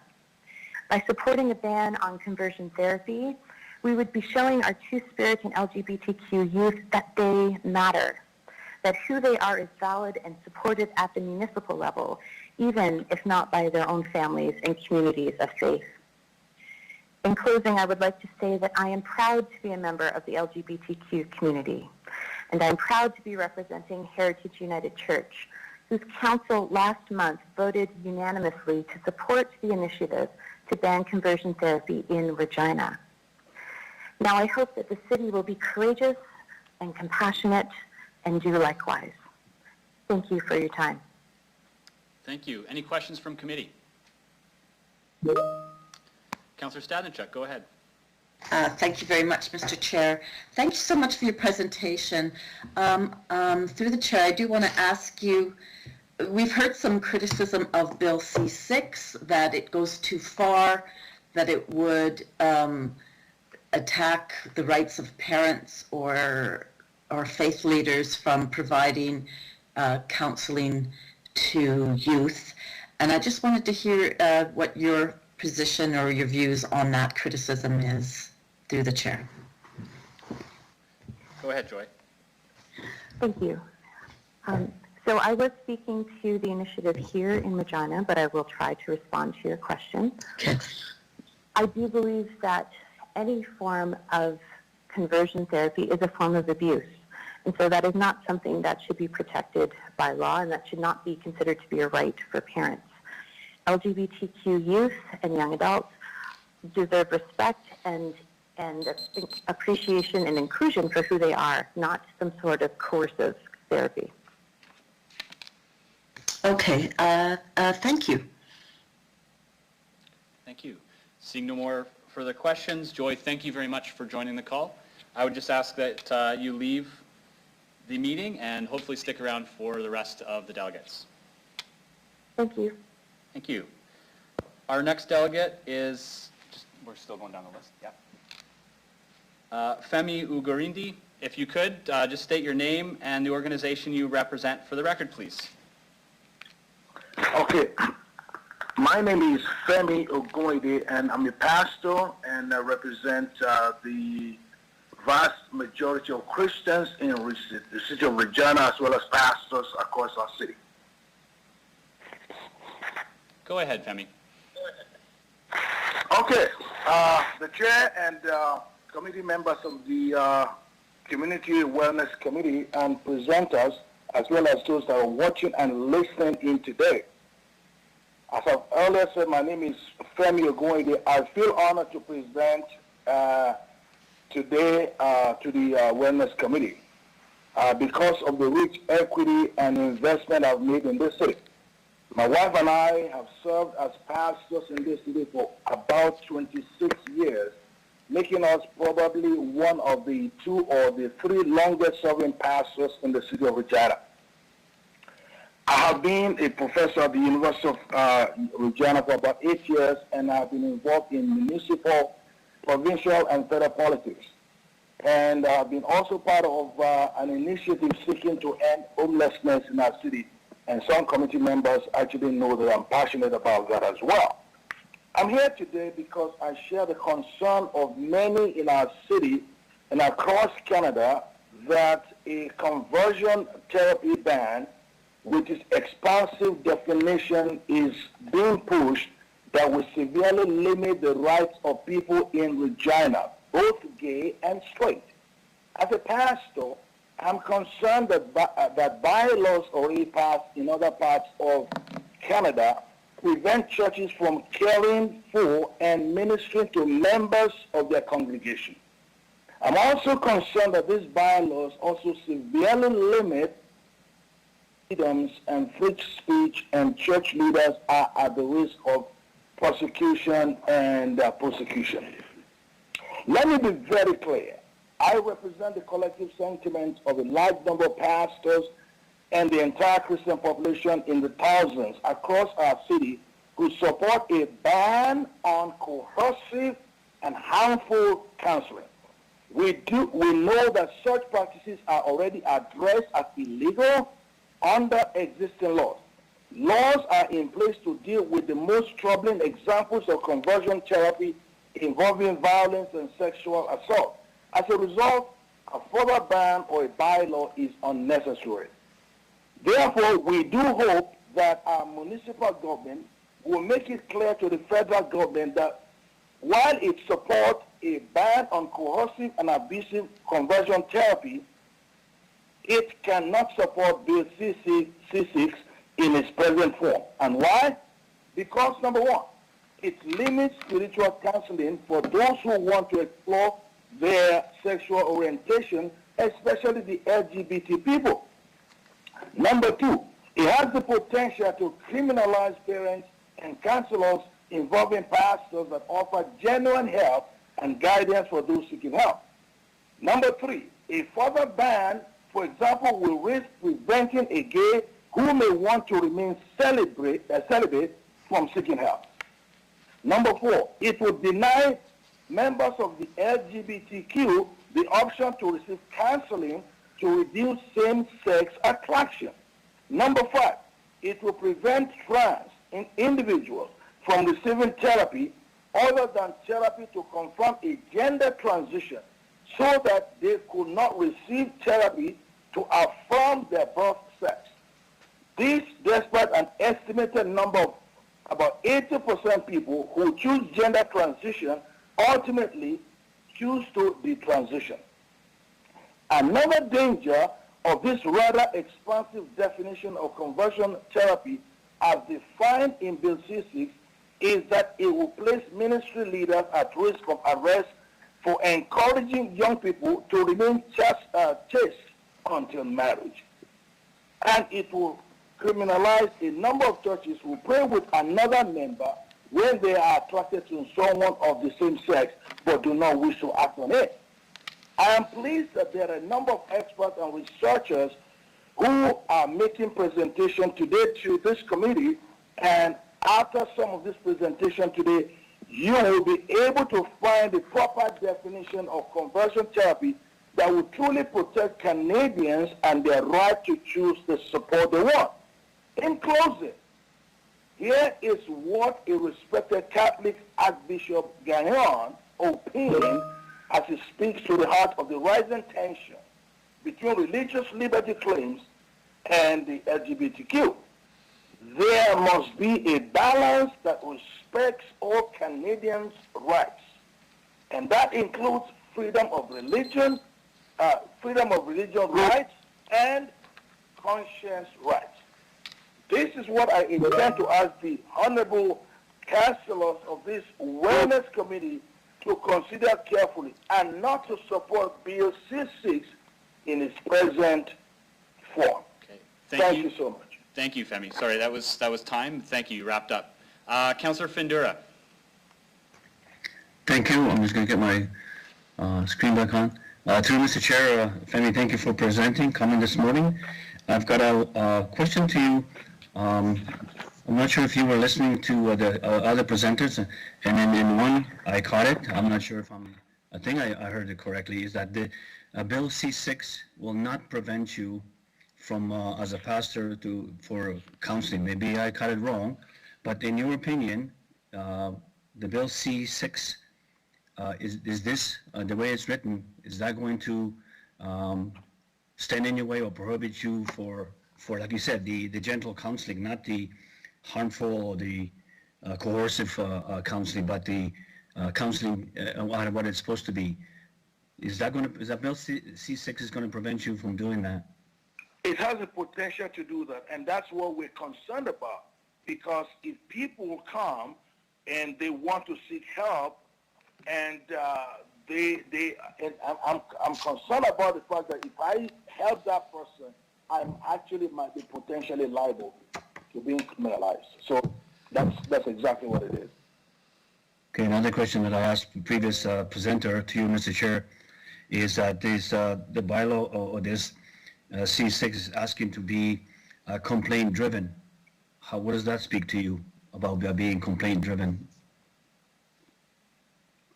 Go ahead, Femi. Oh, I thought you were asking the chairman. No, I'm asking you. No, I'm asking you. Oh, okay. Please, can you just repeat that question again? So, okay, this bylaw, if it's going to be set, or the C6 asking to be, the provision of it says it's a complaint-driven. Yeah. I asked you before about, is this going to prevent you from counseling? And you said it will. And then second question for me to you is, it's complaint-driven. What does that mean to you as complaint-driven? Anyone can complain about something, or third person about something. What does that mean to you? Well, if I understand what your question is, if someone decides to actually report a situation where you offer genuine counseling, and someone, gets involved in it, maybe I don't know, from anywhere, and they say, well, you are trying to convert somebody who already has said, this is my sexual orientation, but there wasn't any therapy that was, that was administered. It was just counseling to explore. And I'm not going to, as a pastor, tell anyone, this is what you need to be or what you don't need to be. If someone comes to me and seeking genuinely that I am trapped, I'm having these feelings, and I'm saying, I need help to help me sort out this, I have the right to be able to say, based on what you just asked me, I can help you spiritually. Okay. Thank you very much. Thank you, Mr. Chair. Thank you, Femi. Thanks, John. Councillor Stadnicek. Thank you. A question through the chair to the pastor. Do you practice conversion therapy? Go ahead, Femi. No, never. I don't practice conversion therapy at all. I don't.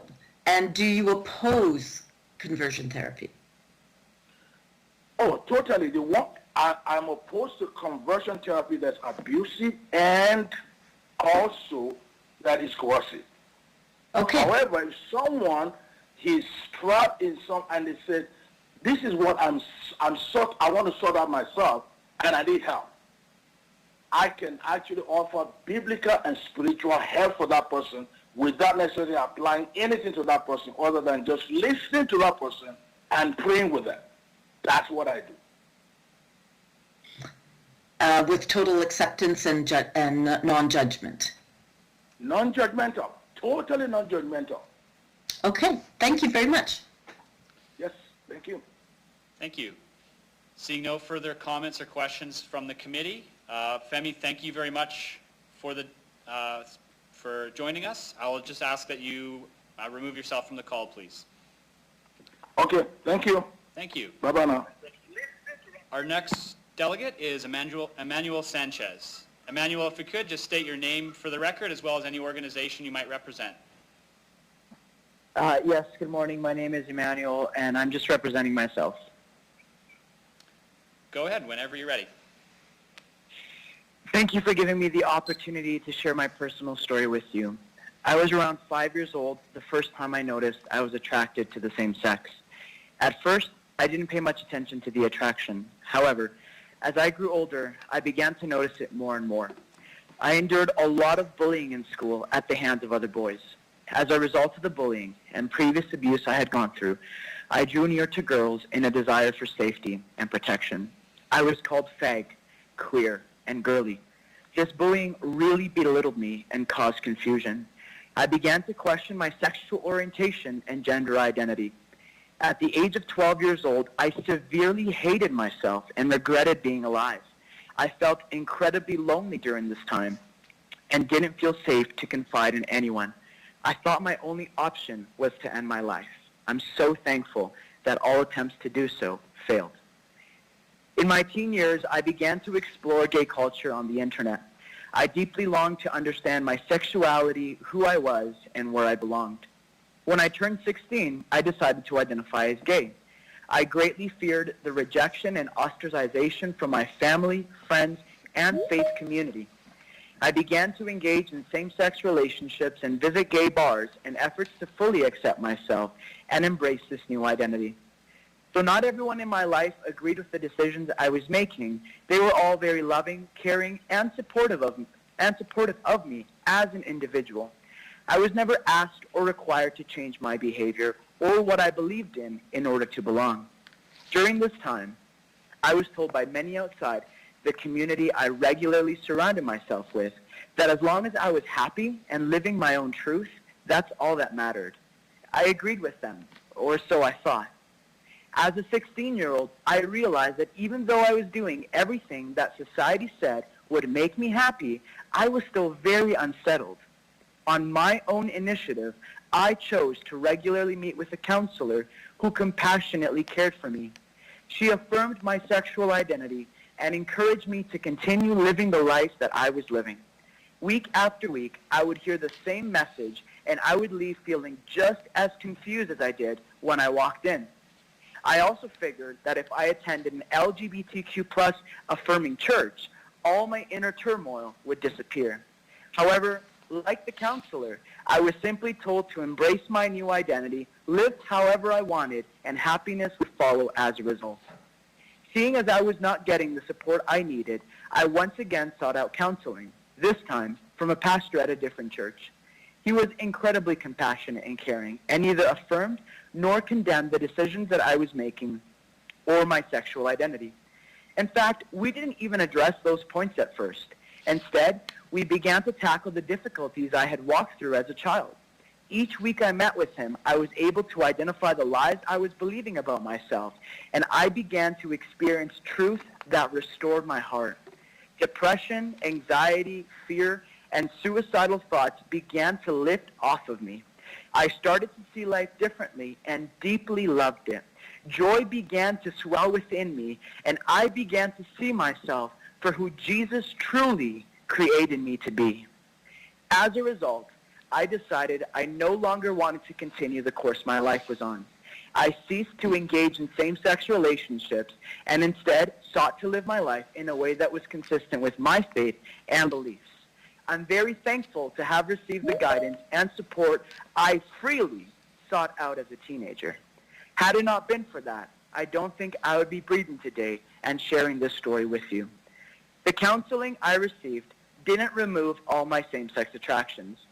However, I have found a deep joy and fulfillment in not engaging in my same-sex behaviors in order to live in accordance with my beliefs and convictions. Myself and many others like me all across Regina, young and old, regularly rely on the support of counselors and mentors to help us continue the life we have chosen to live. I understand this is not a popular opinion. However, I'm not asking for you to agree with our decisions. I'm simply asking that you acknowledge that people like me exist. I stand with you in your efforts to see LGBTQ+ individuals protected and loved. Therefore, I ask that if you do proceed with a bylaw, please create one that is well-written and truly bans coercive and abusive methods while respecting the individual's freedom at any age to choose the type of support they want and their desired goal. I trust that you will make a decision that will benefit and protect the citizens of Regina while upholding our fundamental rights and freedoms. May Regina be known as the city that truly represents Canadian values of diversity, freedom, and acceptance. I trust that you will uphold our name as the Queen City and treat the people within our boundaries as royalty. Let's move forward together and ensure that our land and people continues to be glorious and free. Thank you so much for your time. Thank you. Councillor Shaw, go ahead. Go ahead, Jen. Emmanuel, thank you. Very quick, Emmanuel, thank you so much for sharing your story. It was heartfelt. I really appreciate your passion, your love for yourself now and what you've gone through. Just a quick question, Emmanuel. The way this bill is written and the way this is written, do you feel that this is going to hurt the people in heterosexual, bisexual, any type of sexuality? Do you feel that this bill is just not written properly? Is that your take from this through the chair? Thank you so much for your question, Council. Thank you for your question, Councillor Shaw. I feel this bill is incredibly discriminatory, and I'll give you an example. Federal Bill C-6 has shadowed the writing of Calgary, where I moved from Regina to Calgary last year of 2020. And I have called multiple counseling agencies because, as I stated in my presentation, I am still same-sex attracted. However, I have chosen to live celibately, and I still require support and counsel to help me live the life that I have chosen. However, out of the agencies that I have called, I have been denied by them all because it has to do with helping me to live a celibate life. And so if that's the ramifications of our bylaw that is in Calgary, can you imagine the ramifications of what that will be with Bill C-6, which largely shadows Calgary's wording of conversion therapy? Their bills their definitions do not even mention coercion or abuse or any of that stuff, which is actually already protected and banned in the criminal code. In fact, it just is incredibly broad that applies to any practice, any treatment, any service. And in Calgary, they made it very clear that this could apply to sermons, prayer, counseling, anything that would discourage anyone from living according to what they wanted. If they want to live according to their same-sex desires, if it's going to prevent them from doing that, it'll be illegal. Now, I understand that people need to make their choice and live however they want. I respect that, and I am on board with having people be free to choose that. But I also would like the same support for myself to live however I want, even if it's opposing to the way that society says I should live. Thank you so much for those words and clarification.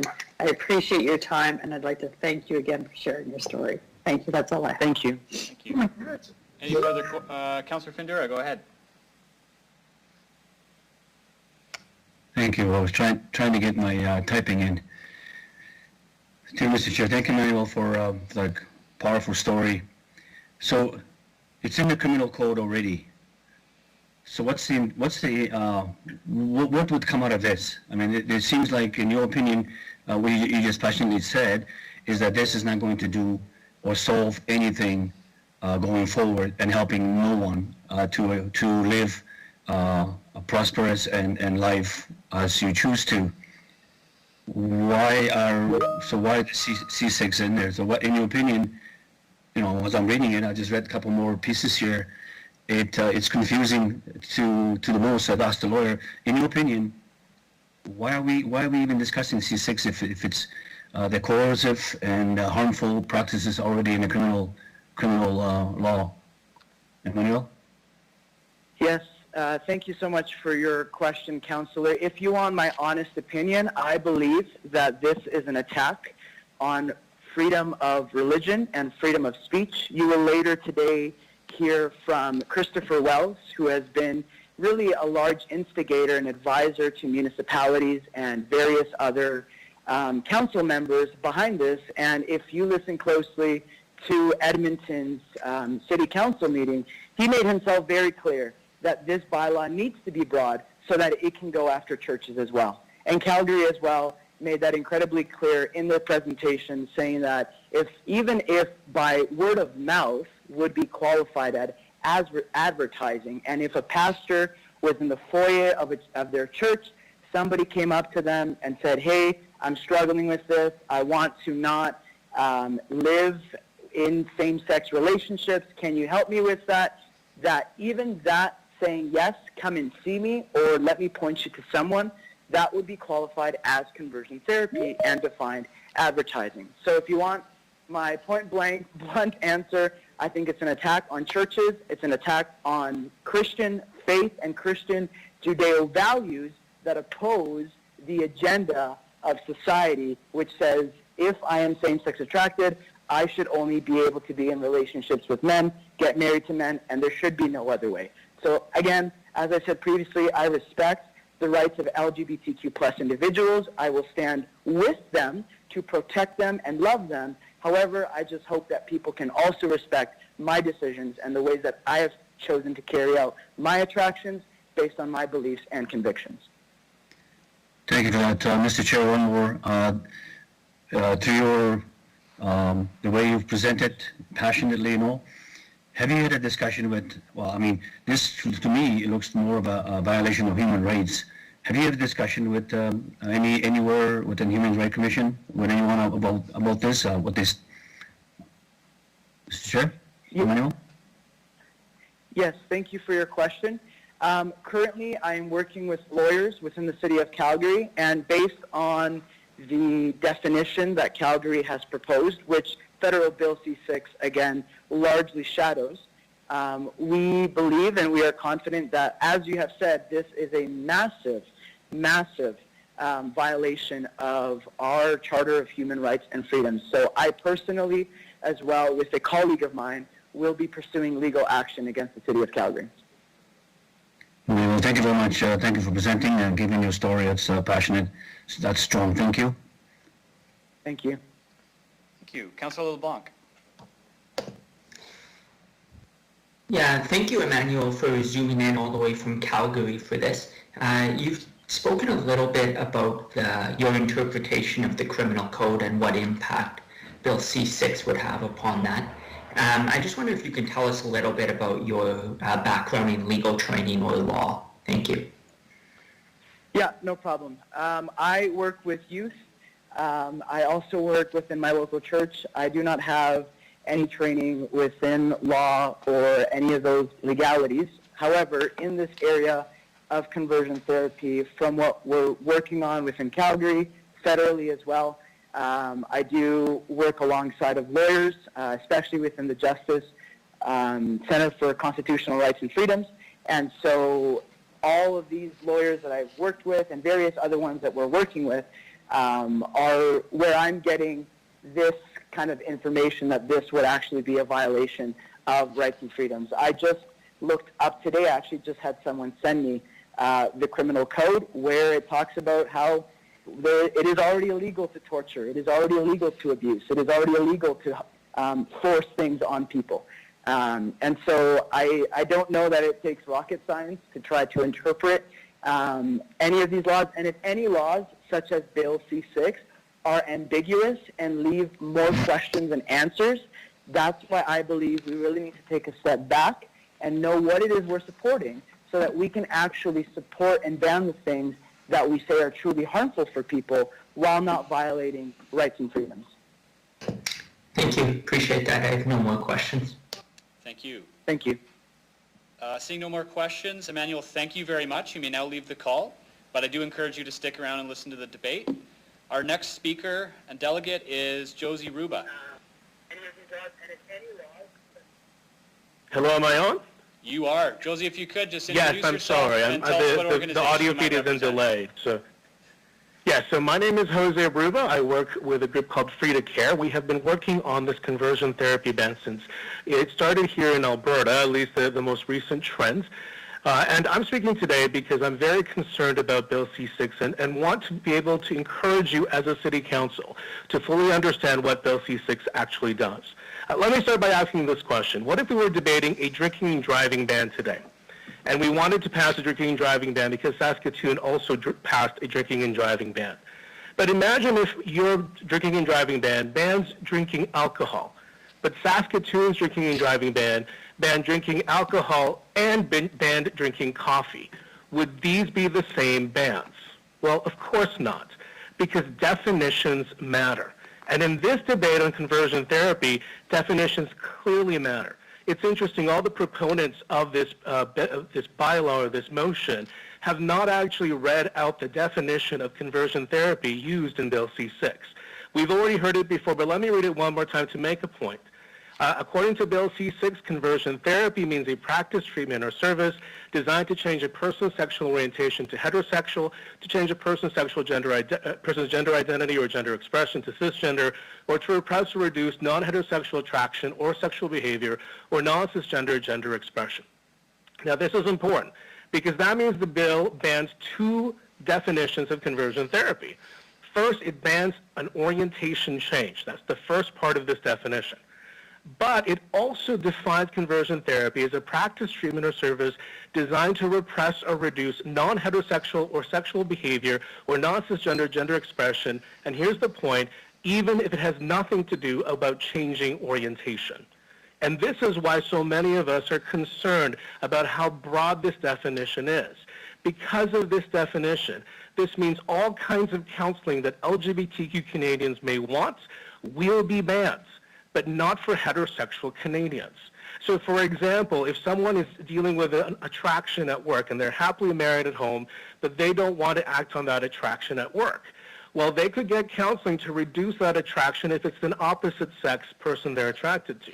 But according to this definition of conversion therapy, if they got counseling to reduce that attraction for someone of the same sex, that would be now considered conversion therapy.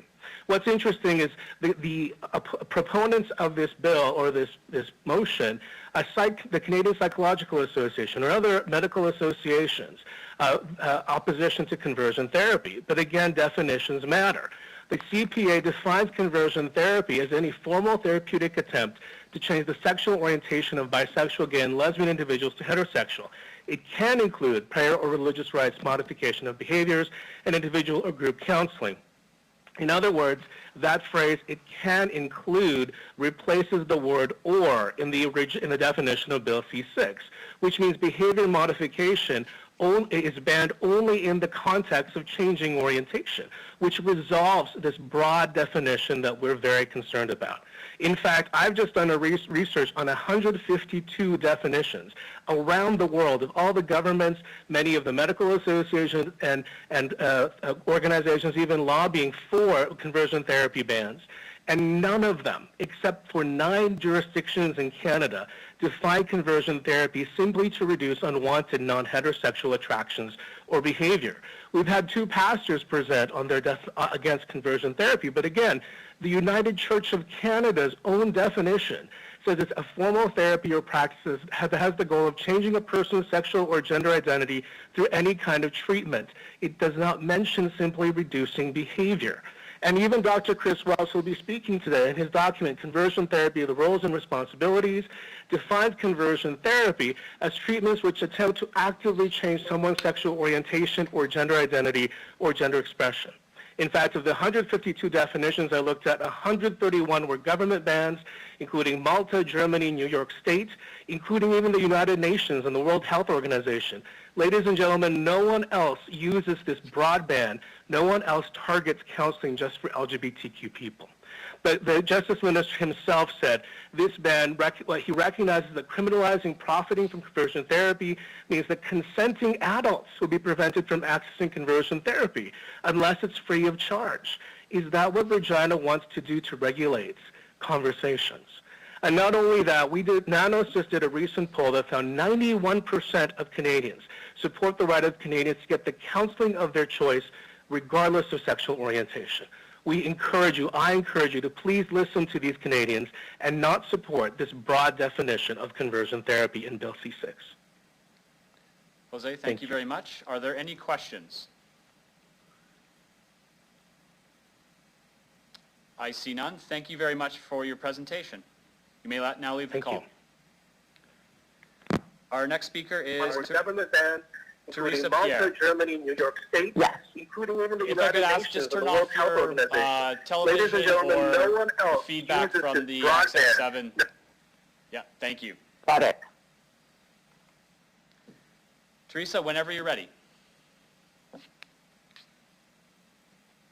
Hello, my name is Teresa Pierre, and I'm the president of Parents as First Educators, a national parents' rights group. I'm here to ask you not to send a letter to the federal government in support of Bill C-6. I will focus on what this law would mean to children with gender dysphoria.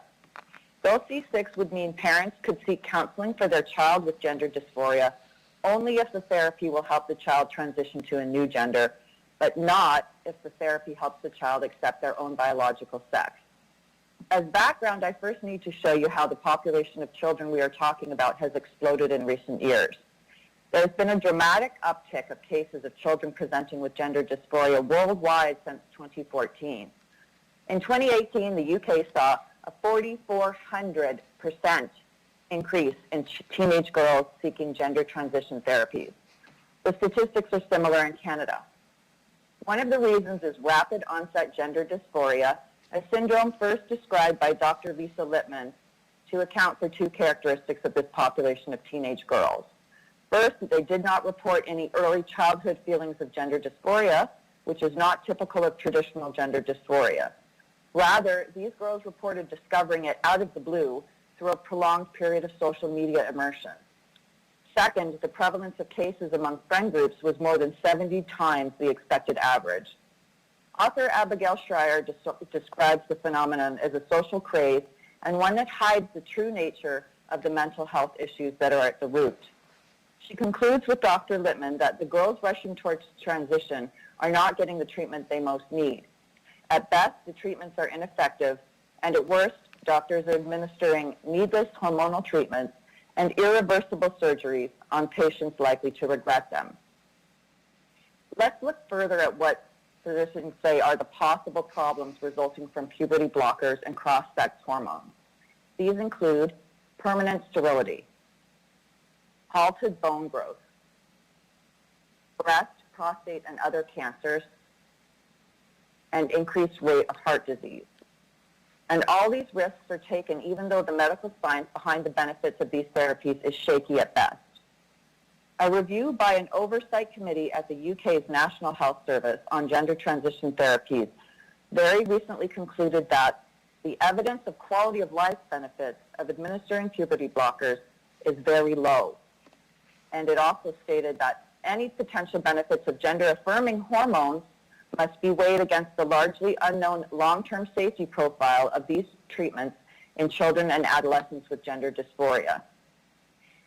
In other words, the medicine behind the gender-affirming therapies is unknown at this point.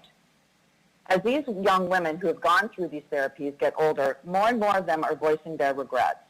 One example is 23-year-old Kira Bell. She recently launched a legal challenge against the UK's Tavistock Gender Clinic, asserting that the clinic offered no help with all her mental health issues before offering her a gender transition. According to Bell, when I was seen at the Tavistock Clinic, I had so many issues that it was comforting to think that I really had only one that needed solving. I was a male in a female body. But it was the job of the professionals to consider all my comorbidities, not just to affirm my naive hope that everything could be solved with hormones and surgery. I should have been challenged on my transition, she says. As Kira Bell says, the consequences of her transition have been profound, including possible infertility. Due to Bell and other courageous young people like her, the tide is beginning to turn against youth transition counseling internationally.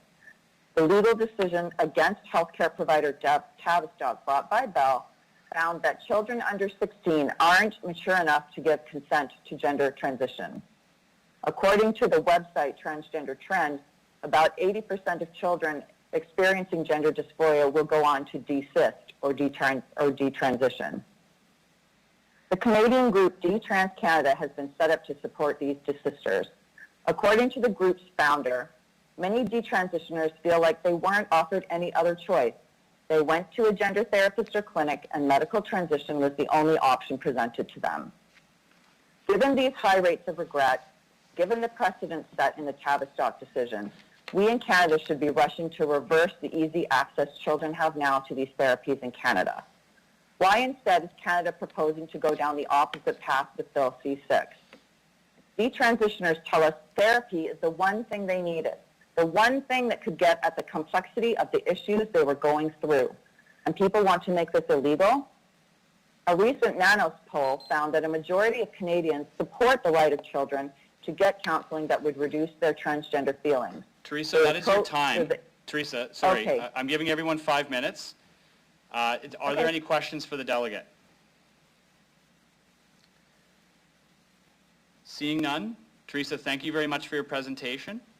I would ask that you leave the call, but continue listening to the rest of the delegations. All right, thank you. Our next delegate is Wilna Van Beek. Wilna, if you could, just introduce yourself and the organization you represent. Yeah, good morning. My name is Wilna van Beek, and I represent a Self and God Caterers Bridge Builders Ministry in Canada. So can I go ahead? Please go ahead. Yeah, good morning, Honorable Mayor and committee members. Thank you for the opportunity to speak today.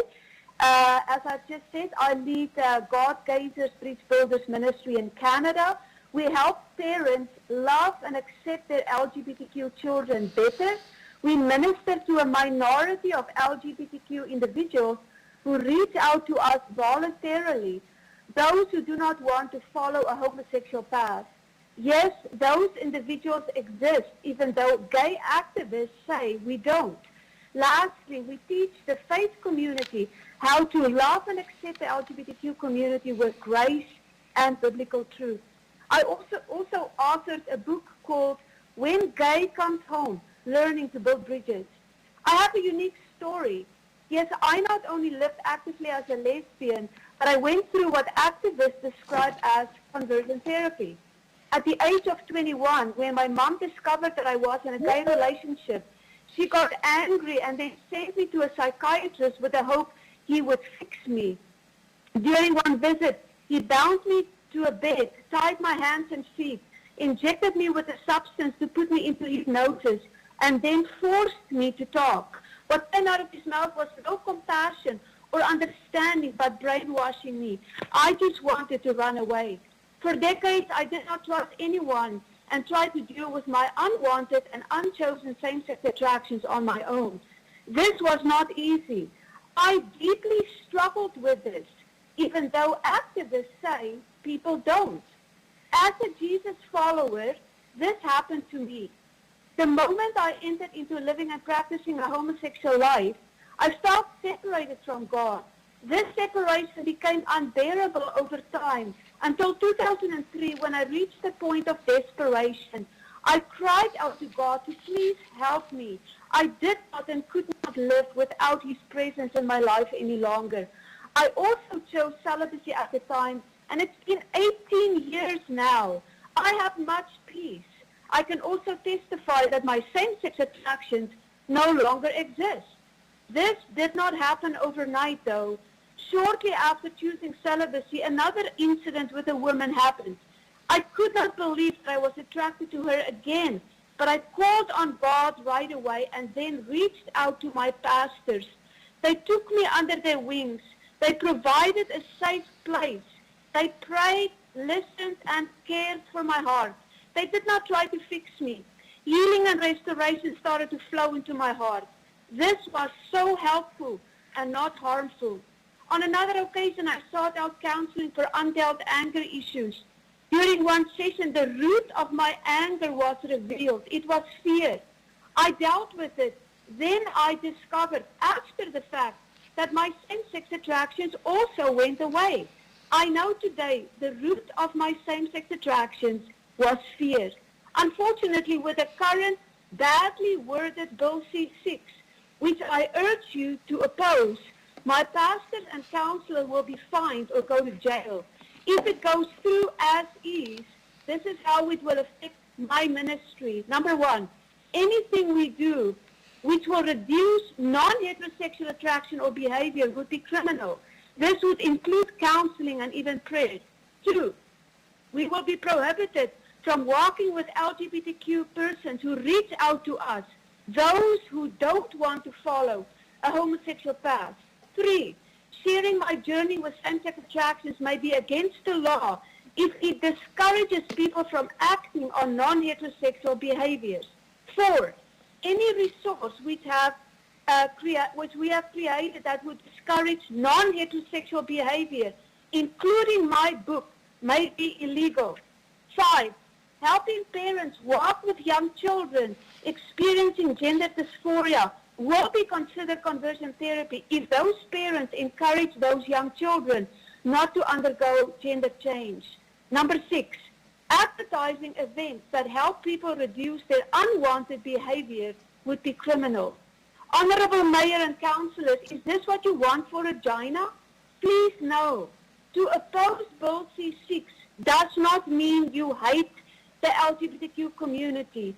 I therefore urge you today, if you see the need for a bylaw, which I hope you don't, please make sure it's worded correctly and that it will ban what it's intended to ban: coercive, abusive, and forceful practices. Please do not ban help and support to those who need and seek it out voluntarily. Do not ban parental rights. Do not ban religious or freedom of speech in Regina. And lastly, please do not support Bill C-6 as it is worded right now. Thank you for your time. Thank you. Any questions for the delegate? Councillor Findura. Thank you, Mr. Chair. Roma, through you, Mr. Chair, thank you for presenting. This is very powerful. So I'm going to ask the question, as previous delegation mentioned, that this Bill C-6 will not interfere with counseling. The way I'm reading it, it's very confusing, and previous delegation did mention that it could be wording or interpretation could be interpreted differently at the court level, whatever. In your opinion, this C6 is actually bans everything. Am I correct? Go ahead, Wilna. Yes, it is correct. It is going to, unless a person affirms and motivates a person to continue to,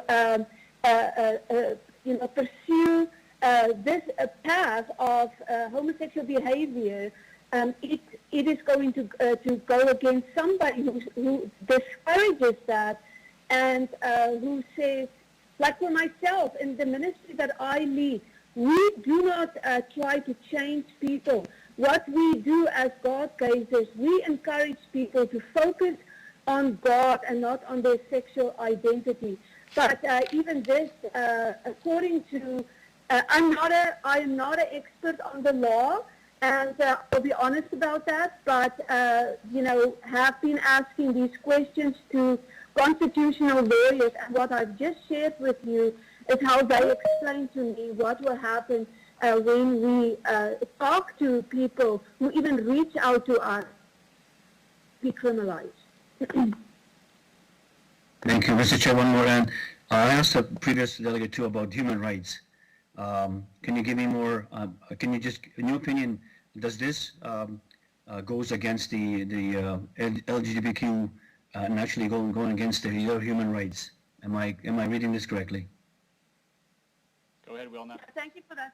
Yeah, thank you for that question. I absolutely agree on that, because how can anybody tell me who I can reach out to voluntarily and want to talk about things that I deeply struggle with, whether that's same-sex attractions or not, and when the government is going to tell me that I cannot talk to a counselor or a pastor about what I've already said, I struggled deeply with it. This goes against my human rights, and for that reason, I totally believe and agree that Bill C6, as it's written currently, is infringing on my human rights. And those LGBTQ individuals who voluntarily say, I don't want this, I don't want to live this, and therefore if they then reach out or try to talk to anybody, the counselor or the pastors will be put in jail or get a high fine. Well, no, thank you very much for that. Thank you for presenting and taking the time to give us your input and how you understand this and your experience personal. Thank you very much. Okay, thank you, Mr. Chair. Wilna, thank you very much. You may now leave the call. Thank you. Okay, it is 11:19. We'll round up to 11:20. We are required to take a 15-minute recess. So I will see you back here at 11:35 on the dot.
next speaker on the list is Barbara Wishko. Barbara, if you could, please state your name and the organization you represent for the record, please.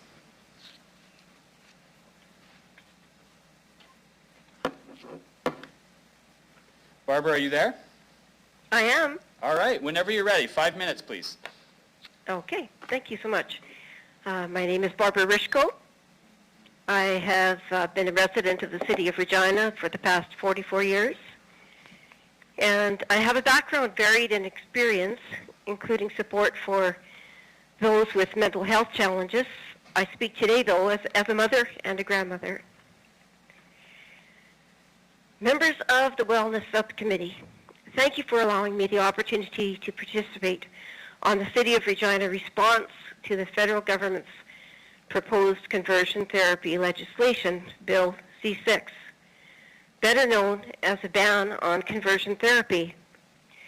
The phrase itself, conversion therapy, conjures up an image that garners much support for a ban based on those two words alone. To change someone from their natural being by converting them to something other than who they truly are would be unacceptable to everyone I know. And everyone, especially children, must be protected from such a possibility. And so Bill C-6 is brought forward to do just that. But the problem is the reality of Bill C-6 does not match the goal. It's all in the fine print.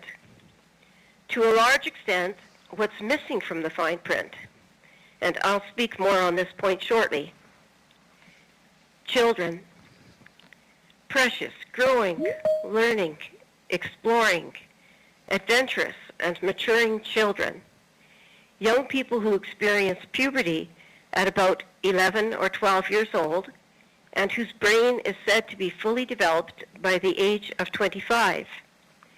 These same children require guidance, support, and education from those who know and love them, and sometimes trained professionals. Let's compare these truths to the information provided as a basis on which Bill C-6 is built. I shall paraphrase, quote, "Whereas conversion therapy causes harm to society because it is based on and propagates myths and stereotypes about sexual orientation and gender identity, including the myth that a person's sexual orientation and gender identity can and ought to be changed," end of quote. But what about the child who is sorting out and beginning to understand who they are from every perspective, including the sexual? If a child is experiencing issues of gender confusion or a lack of comfort with their own bodies, those entrusted with their care must be free to assist.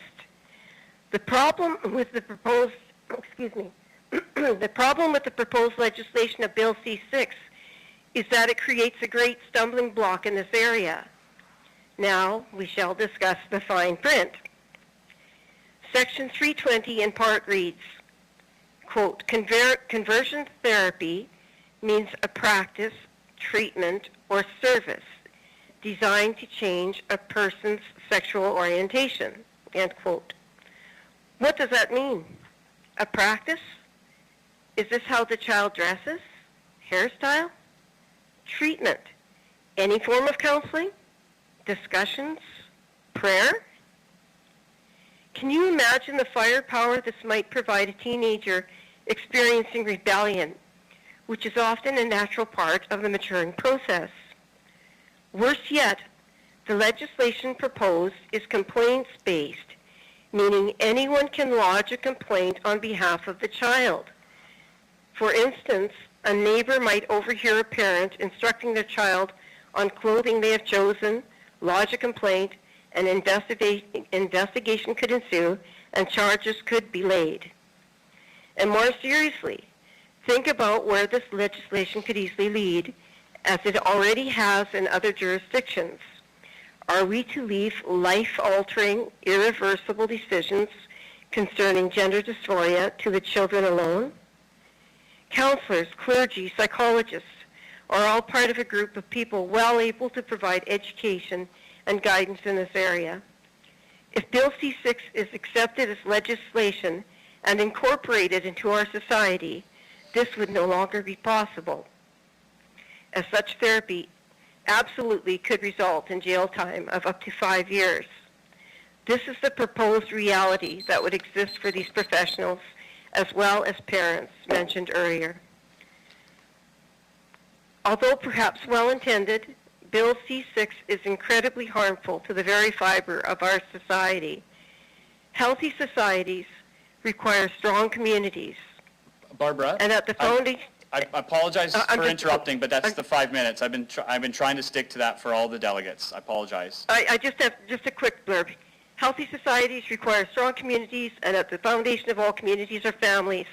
As leaders in our community, the City of Regina, I'm asking you to protect the rights and responsibilities of parents, caregivers, counselors, and clergy to guide, teach, and support our children. It is my sincere hope you will courageously oppose federal government legislation Bill C-6, and I thank you for your time. Thank you. Councillor Findura.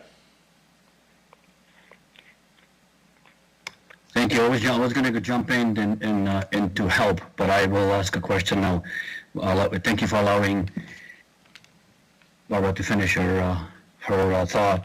To you, Mr. Chair, I got a question on the, you did, because I did ask a few questions prior to about the complaint base, and I was really glad to hear your answer or your description of what complaint base will do. And then you spoke about the C6 is not going to help anything. It's just going to then create a harmful environment that we as society live in. That is your strong statement? This is what you was trying to convey to us. Am I correct? Absolutely. We want to do good, not harm, and to remove possibilities, as it has happened in other jurisdictions, for children to seek, for parents and children to seek answers, to seek help. And as the lawyer who spoke earlier had said, it is very easy to imagine that this bill itself would be a stumbling block to that. And, and I don't think anyone of us wants to interfere with an individual's ability to assist, especially where children are concerned. So the another question for you is the human rights that I asked before, other delegations. Human rights, comparing to this C6, comparing to human rights, in your opinion, or how you read, does that infringes on the human rights of all individuals from all different walks of life, of gender or whatever? Am I correct to say that? Absolutely. As from my perspective, as a parent, a grandmother, it goes beyond rights. You know how so many of us focus on, well, that's the right of a religious person, which I am, the right of a parent, which I am, but it's also a responsibility. We as parents, as grandparents, we've been given a great responsibility. Ask our counselors and clergy to assist. And this entirely, this bill itself interferes with the ability to face our responsibilities. So not just our rights. The lawyers can speak to the rights, but our responsibilities. Thank you. And then I asked the question before, I think the comments were made too, Mr. Chair, is that you are not in favor of harmful or coercive of any kinds of practices to harm anyone. Am I correct to say that? Absolutely not.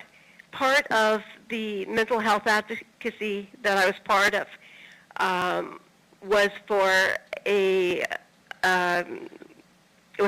sister who endured shock treatments to deal with her mental health issues in the early 1980s. and so, of course, that's the furthest thing from anything harmful, whether it's through physical means, emotional means, counseling means, is the furthest thing from my desires. Thank you for that. That's why I'm not questioning that. So there's no comments about just because what you're saying is against something. This is a so I thank you very much for that, for your answers. Appreciate your taking your time to speak to us. Thank you. Thank you all today. Thank you.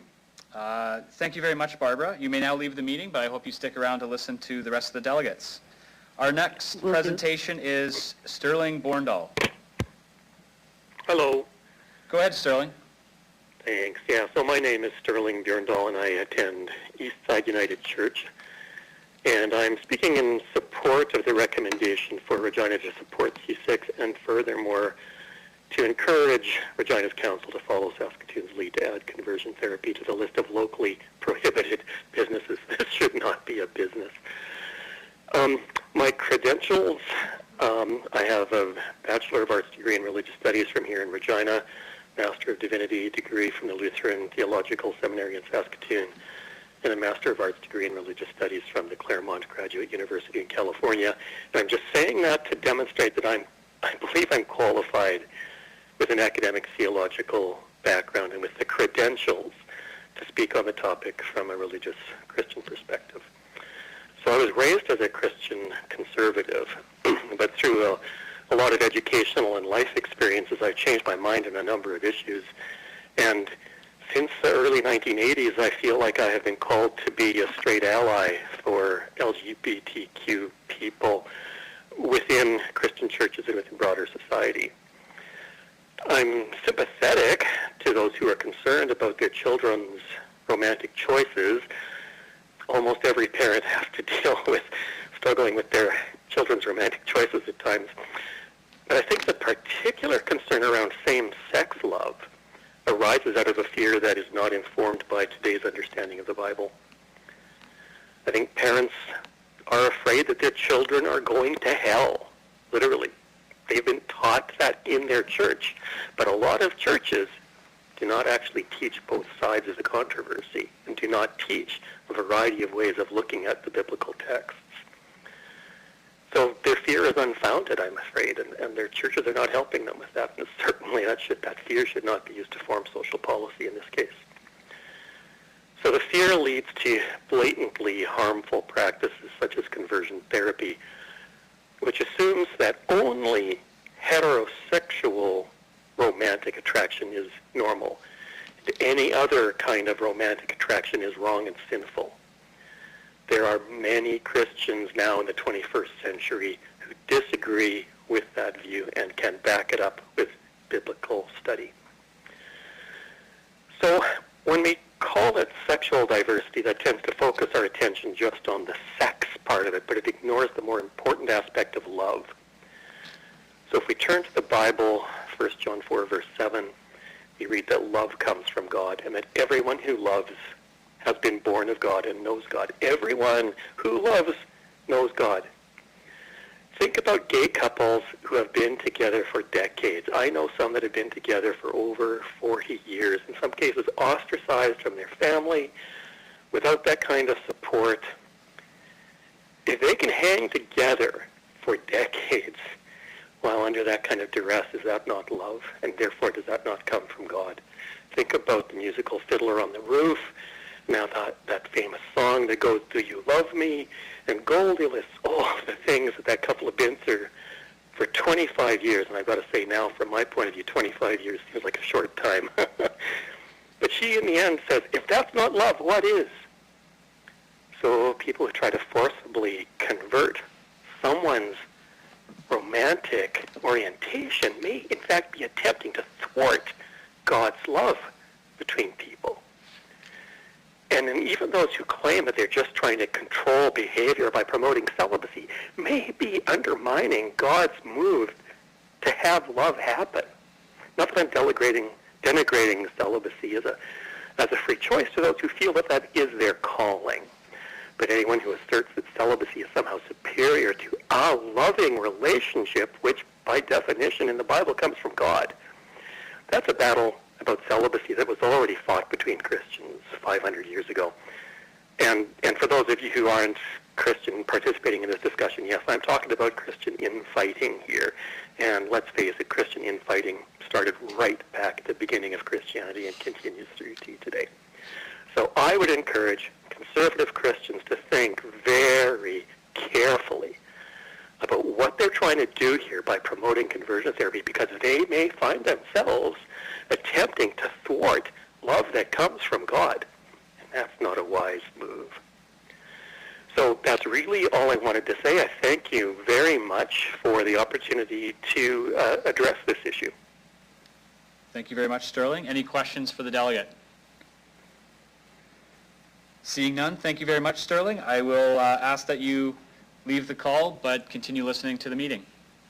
Thanks a lot. Bye-bye. Thank you.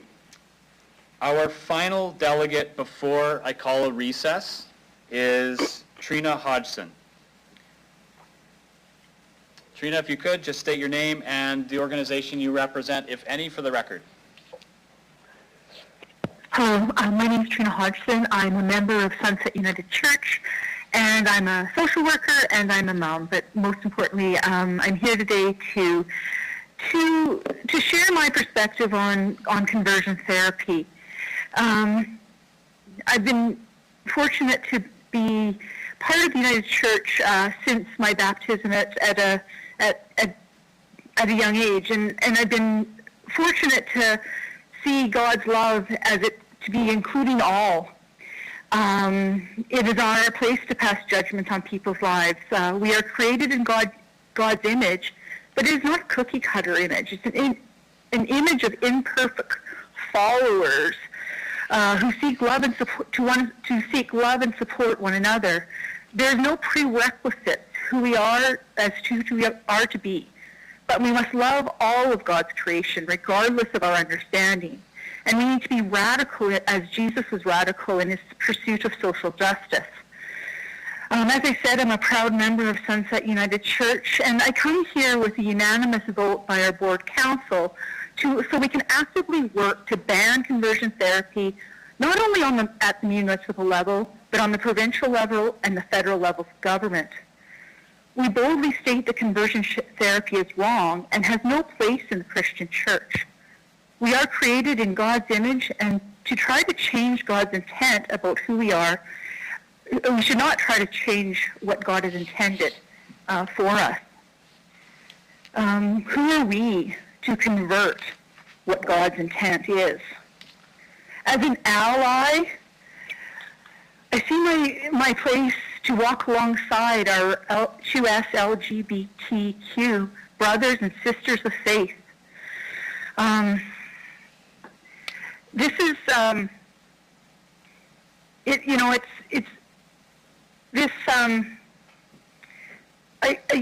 sit in contemplation of those that have spoken before me, and I've had time to process what has been said, and that's a privilege of, I guess, speaking last. I think that we need to move past the idea that there is wrongness in same-sex relationships. There's wrongness in the QS LGBTQ community. There is no wrongness here. And we need to move past this place of same-sex, homosexual, bisexual. This is not a wrongness. This is who people are, and who are we to try to change who people are. I think of it, I sit here with this quote from Brennan Manning. Jesus comes not to the super spiritual, but for the wobbly and the weak-kneed, who know they don't have it all together, and who are not too proud to accept the handout of amazing grace. I rely on God's grace every day to boldly live my faith. I just would conclude here. I know we're tight for time, and there's others that want to present. But I think that we need to move past conversion therapy as a way to support people. People people need to know that they are safe in many Christian churches to be who they are, to walk beside us in their spiritual journey, in the religious journey. And conversion therapy, from this perspective of many, is to change what is somehow inherently wrong with people. And there's nothing wrong with people to live in the way that in the way that God created them. People may choose to, as we heard speakers say, they choose to lead a celibate life. They choose to lead a life as a heterosexual person, and they're making a choice. No one's forcing them to move to be gay. They make a choice, and so we're here to support. I'm here as an ally to support people in their choice and I ask for God's grace to do that. Thank you. Thank you, Trina. Well timed. Thank you. Sorry, there's a lot of delegates. I don't like being militant with the clock. Yeah. Perfect. Are there any questions for the delegate?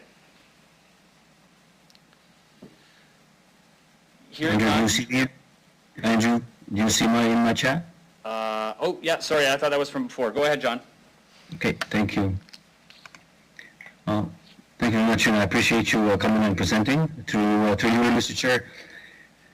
So you mentioned about C6 supporting. Does, in your opinion, C6 supports everyone? Yes, I think that we need to come to a place where everyone's life has value. And by banning conversion therapy, we can take away the wrongness that people see as the 2S LGBTQ community. Okay, to you, Mr. Chair. I don't see it as taking away of rights. I see it as a protection for all the protection of all. Okay, so I just want to be clear that are you in favor of the ban as the C6 is? Yes, yes, I'm in favor of the ban. Okay, I believe conversion therapy should be banned. Okay, and then you in your opinion, you spoke about children, families, discussions, communications, and all that. Does the C6 prohibit some of that conversation? And because C6 and then that second follow-up to that one, and C6 being the as a complaint-driven. Does that prohibit the I think you need to see it as no different than reporting of child abuse. There's a duty to report. Anyone can pull up the phone number for social services and lodge a complaint, right? That is part of our process. And then social services does as they need to do to investigate that. And so a complaint-driven system I see as being similar to that, where people are called into question as how did you come to be in this conversation? How did you how did you come to be? What was the nature of the conversation? What was your role in this person's life? Because I see that there's really challenges in people being taken to their local, I'm going to say pastor, for lack of a better word, to be fixed through conversion therapy. Well, what is the role of the pastor? Is it to hear and provide guidance, or is it to convert them to a certain way of life? Thank you for that. So then, one more here. In your opinion, does the C6 goes against the human rights of people, the way it's written? No, I don't. I think it's an act of protection. But I don't think it goes against human rights. I think it's to protect human rights. Okay, and just a quick question. As previous delegation did mention that there are these provisions in the criminal code, Canadian criminal code, about harmful treatments or in the term that's already there. So does that changes in your... I think we need to distinguish this from child abuse. If that's I'm not sure which criminal code or which part of the criminal code the previous delegate spoke to. But I think that we need to be clear on what conversion therapy is, and that's why there needs to be specific legislation. And I spoke to this being needed at multiple levels of government, at all levels of government, because there's different levels of protection then to folks that may be vulnerable in this situation. So looking at from the municipal level as not operating the business, from a provincial level where you can't, part of the professional associations cannot protect people who are participating in conversion therapy, and then on the federal level as part of the criminal code. I'm not sure if that answers your question, but... Thank you very much for that. Thank you. Very good. Thank you. So we have 10 delegates left. We have 0 time. So I'm going to call a recess. And what that means is we're going to schedule another meeting. We're going to continue this next week, hopefully earlier, ideally Monday, once the committee confirms a date and time. And the balance of today's delegates will have an opportunity to convene again with us when that date is scheduled. So everybody who is a delegate, who's on the call, as well as committee, you'll have a chance to speak. So I'm not cutting you off for good. We have a meeting in this room at 1 o'clock. It has to be prepped, cleaned, and I want to make sure that members of committee and staff have an opportunity for lunch. So I'll recess until a date and time are scheduled. Okay, thank you very much, everyone who's still listening. It meant a lot that you spent your morning discussing this matter. We'll see you in the near future.